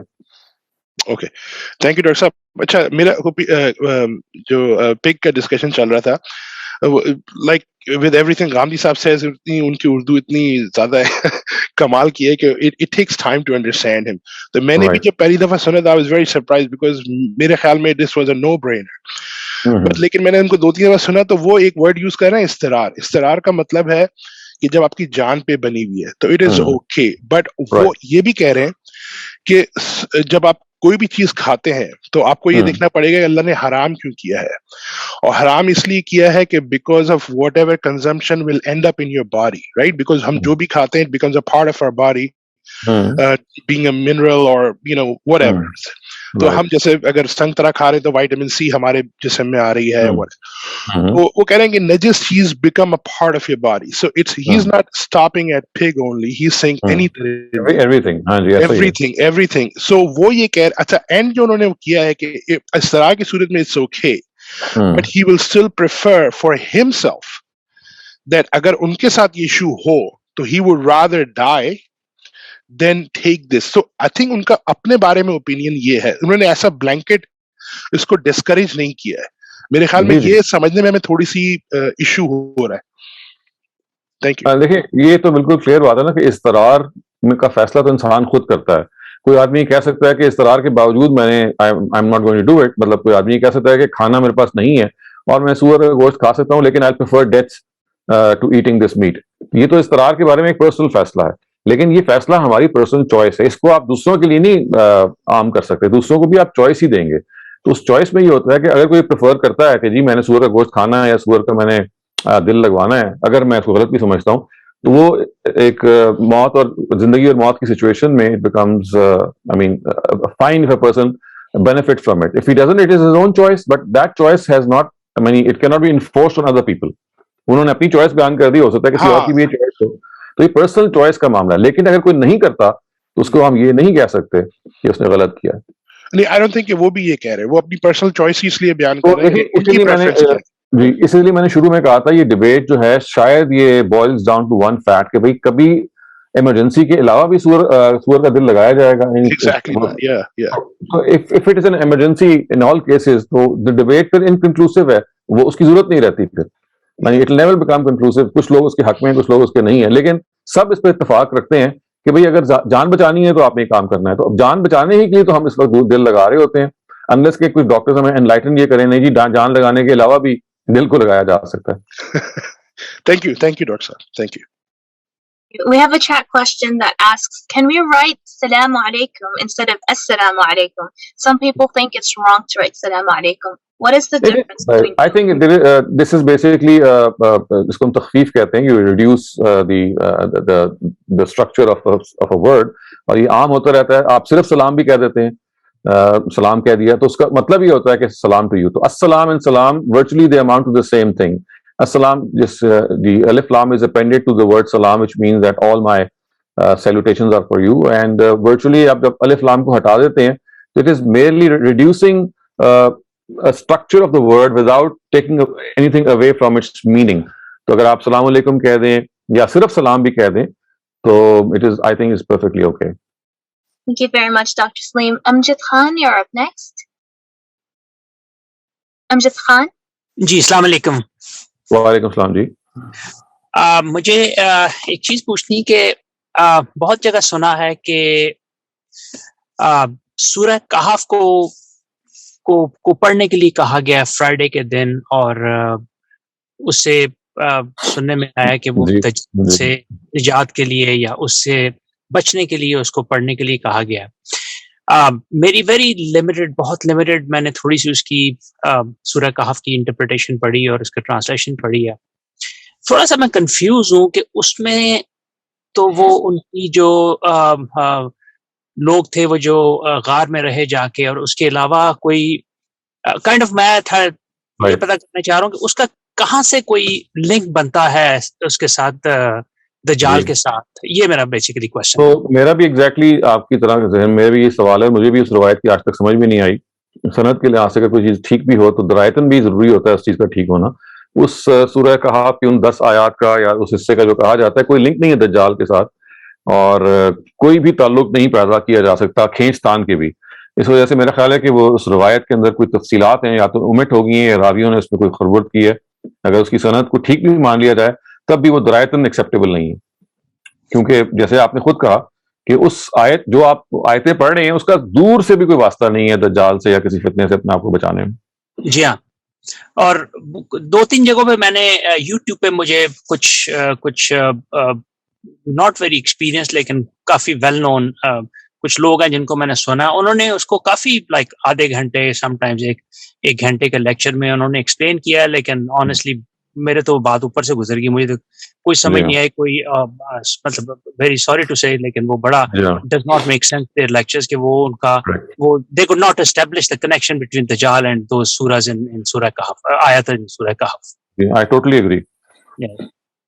اوکے, سو اس کے اوپر آپ مطلب آپ کیا کہتے ہیں کہ اس کو مطلب کہ آپ میں سمجھتی ہوں کہ یہ روایت درست نہیں ہے, اس روایت کو پہ ہمیں توقف کرنا چاہیے. روایت کے اندر کوئی ایسی بات ہے جو ڈیٹیلز اس کی مس ہو گئی ہیں, راویوں نے کوئی, بہت ساری روایتیں ایسی ہوتی ہیں نا دے گیٹ مکسڈ اپ, انہی مکسڈ اپ روایتوں میں سے ایک ہے. اگر ہو سکتا ہے کہ سند کے لحاظ سے ریلائبلی رپورٹڈ ہے, لیکن دیٹ ڈزنٹ مین کہ اگر چیز سند کے لحاظ سے ٹھیک ہے تو اس کے کنٹینٹ کو ہم غور نہیں کریں گے. وہ کنٹینٹ تو کسی بھی لحاظ سے اپنی بات کو اسٹیبلش نہیں کر پاتا. So unless other details are furnished, I am inclined to not accept this narrative. Okay, بس لاسٹ تھنگ بس یہ کہنی میں نے کہ وہ تھینک یو سو مچ, آپ کا پروگرام بہت اچھا ہے. اور ہاں, اسی کے اوپر جیسے میں نے پہلے بتایا آپ کو کہ I don't know اگر it's okay to name those scholars, like جیسے ڈاکٹر اسرار صاحب تھے, اللہ ان کی مغفرت کرے, وہ ان جیسے اسکالرز بھی جو تھے نا وہ بھی یہی ایمفسائز کرتے تھے کہ یو نو سورہ کہف کی فلاں آیتیں پڑھیں گے تو اس سے دجال سے آپ کو نجات ملے گی. So but anyway, thank you so much. السلام علیکم. سید فرحان, you're up next. جی السلام علیکم ڈاکٹر صاحب. وعلیکم السلام. جی ڈاکٹر صاحب, میرا سوال یہ ہے کہ کیا فطرت کبھی مسخ بھی ہو جایا کرتی ہے, اور کیا حضرت لوط کی قوم کی مثال جو ہے فطرت کے مسخ ہونے کی دلیل کے طور پر پیش کی جا سکتی؟ جی بالکل, فطرت مسخ ہونے کی تو بہت ساری مثالیں ہیں, کھانے پینے کے معاملات میں, جنسی معاملہ. ابھی بھی دیکھیے نا کہ اس وقت جو لوگ لاشوں کے ساتھ مقاربت کرتے ہیں یا بچوں کے ساتھ کرتے ہیں, یہ فطرت مسخ ہونے کی تو نشانی ہے. تو فطرت مسخ ہونے کی تو مثالیں دنیا کی کوئی کمی نہیں ہے. تو اسی چیز کو جو قرآن نے کہا ہے کہ تاتون الرجال, کہ تم عورتوں کو چھوڑ کے مردوں کے پاس اس کام کے لیے آتے ہو, تو یہ اسی مسخ فطرت ہی کی طرف اشارہ کیا ہے. تو ڈاکٹر صاحب جو اس وقت دنیا میں کئی مثالیں موجود ہیں بہت سارے لوگوں کی فطرت کے مسخ ہونے کی, تو ہم اس کو تو اسی پہ رکھیں گے. ظاہر ہے یہ سرکشی اور بغاوت کی وجہ سے فطرت مسخ ہو چکی ہے, تو اس کو ہم فطرت کے طور پر, فطرت کے مسخ ہونے کی بہت ساری وجوہات ہیں. جی, اینڈ ان کی وجوہات کی کئی تجزیے ہو سکتے ہیں, لیکن میں تو اصل آپ کو نتیجہ بتا رہا ہوں کہ مسخ ہو جاتی ہے فطرت. اور اس کی مثال میں نے آپ کو بھی دی ہے, جیسے نیکروفائلز ہیں. نیکروفیلیا ایک گھنونی چیز ہے کہ آپ لاش کے ساتھ انٹرکورس کرتے ہیں, تو یہ مسخ فطرت ہی کی ایک نشانی ہے. تو نشانیاں تو اس کی بہت ساری ہیں. اب وجوہات اگر آپ پوچھتے ہیں تو ہمیں دیکھنا پڑے گا, بہت ساری وجوہات ہوتی ہیں. بعض دفعہ سماج کی ہوتی ہیں, بعض دفعہ کسی چیز کی ایڈکشن سے پیدا ہو جاتی ہیں, بعض دفعہ آپ کے اندر ایک خاص چیز کا رجحان ہوتا ہے، اس رجحان کو آپ اور زیادہ پروان چڑھاتے ہیں، تو کئی چیزیں ہوتی ہیں. جی بہت شکریہ ڈاکٹر صاحب. Biruhi, you're up next. اچھا سر، بات میں نے یہ پوچھنی تھی قسم کھانے کے جو پچھلے لیسنز ہوئے ہیں قسم سے ریلیٹڈ، تو میرا ایک کوشچن تھا کہ بعض اوقات انسان اپنی ارلی اسٹیج آف لائف میں اس کے عقیدے کی پختگی اتنی زیادہ نہیں ہوتی اور اس میں یقین کی بھی کمزوری ہوتی ہے، اور وہ اس نے کچھ قرآن کی طرف یا اسلام کی طرف علم بھی نہیں اتنا لیا ہوتا. تو اس صورت میں ایسی سچویشن میں اگر انسان ایسی سچویشن میں ہو کہ اس کو یقین کم ہو کہ یہ کام میرا بہت ضروری ہے ہونا، اور اس کو یہ خوف ہو کہ یہ نہیں ہو پا رہا اور اس میں گنجائش کم ہے اس کام کی تکمیل میں، تو وہ کچھ ایسی قسم اٹھا لے کہ مثلاً کچھ لوگ تو نفل وغیرہ مان لیتے ہیں، لیکن کچھ لوگ قسم بھی اٹھا لیتے ہیں. جیسے ایک بادشاہ کی بھی مثال ہے کہ اس کا بیٹا بیمار ہوا تو اس نے کہا کہ میری لائف چلی جائے اس کی جگہ، تو اللہ تعالیٰ نے وہ وہی ہے جو آپ بتا رہی ہیں، منت جی ہوتی ہے جی یا آپ کوئی قسم منت ہی ہے. آپ کا سوال کیا ہے؟ اگر اس قسم کی کوئی قسم اٹھا لی جائے کہ مثلاً ایک شخص کی بہتری کے لیے آپ باقی تمام لوگوں کو لپیٹ لیں بیچ میں کہ ان کو بے شک ان کی لائف میں وہ چیزیں نہ آئیں بے شک، لیکن فلاں شخص کی لائف میں سب کچھ اللہ تعالیٰ دے، وہ اللہ تعالیٰ دے وہ ایسا اتنا بڑا معجزہ ہو جائے کہ اور پھر وہ واقعی وہ کچھ ہو جائے. میں آپ کی بات سمجھ گیا. دیکھیں کوئی ایسی قسم کہ جس میں دوسرے کا ہارم انٹینڈیڈ ہو یا دوسری کے ساتھ ال ول ہو تو اس کو نہیں کرنا چاہیے. ایسی قسم کو توڑ دینا چاہیے اور اس کا کفارہ ادا کرنا چاہیے. تو سر اتنے اگر 30-40 سال کے بعد آپ اس قسم کو توڑ سکتے ہیں اگر آپ کو سمجھ آ رہی ہو آپ نے اس وقت اتنی بڑی غلطی کی تھی. اگر آپ نے غلطی کی ہے تو توڑ کے کفارہ ادا کریں اس کا. اور وہ کفارہ قسم کا بیان ہوا ہے، آپ 10 مسکینوں کو کھانا کھلائیں، یا کفارہ وہی جو قرآن میں بیان ہوا ہے. جی مطلب اور کوئی خاص پینلٹی نہیں ہے اس کے علاوہ؟ نہیں، وہ کفارہ بیان جیسے ہوا ہے کھانا وانا کھلایا جائے گا. وہ میں نے عرض کیا نا کہ کفارہ بیان ہوا ہے کہ 10 مسکینوں کو کھانا کھلائیں یا کپڑے پہنائیں. وہ آپ پڑھیں قرآن مجید میں. ہاں ٹھیک ہے جی. اچھا یعنی کفارہ وہی ہے. جی جی. لیکن اگر آپ کی تسلی نہ ہوتی ہو کہ آپ نے تو بہت بڑی بات کر دی ہے اور آپ نے انڈرمائن کیا اللہ تعالیٰ کی. جب بھی آپ کو محسوس ہو کہ آپ سے زیادتی ہو گئی ہے تو یا تو آپ اس کا کفارہ ادا کرنے کے اس شخص سے معافی مانگیں گے یا غلطی کی اعتراف کریں گے، یا اگر یہ ممکن نہیں ہے تو صحابہ کرام کا طریقہ یہ تھا کہ پھر اللہ کی راہ میں انفاق وہ کرتے تھے یا اللہ تعالیٰ کی دربار میں توبہ استغفار کرتے تھے. Thank you. Dr. Saleem, we just got another chat question. Is it okay if I ask? And that'll be the last question of the day. So, let's make it the last question. Okay. So the question is that, well, the participant is a bit confused.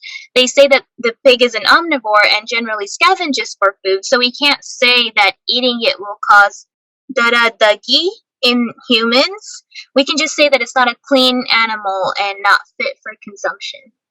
Right. دیکھیں اس کا I have already given this answer کہ if درندگی or savagery is a reason to not consume an animal, تو اللہ تعالیٰ نے بتا دیا کہ بھئی پگ جو ہے وہ it's an omnivore, it's a herbivore as well as a carnivore, but its carnivorous nature is present. So carnivores are forbidden.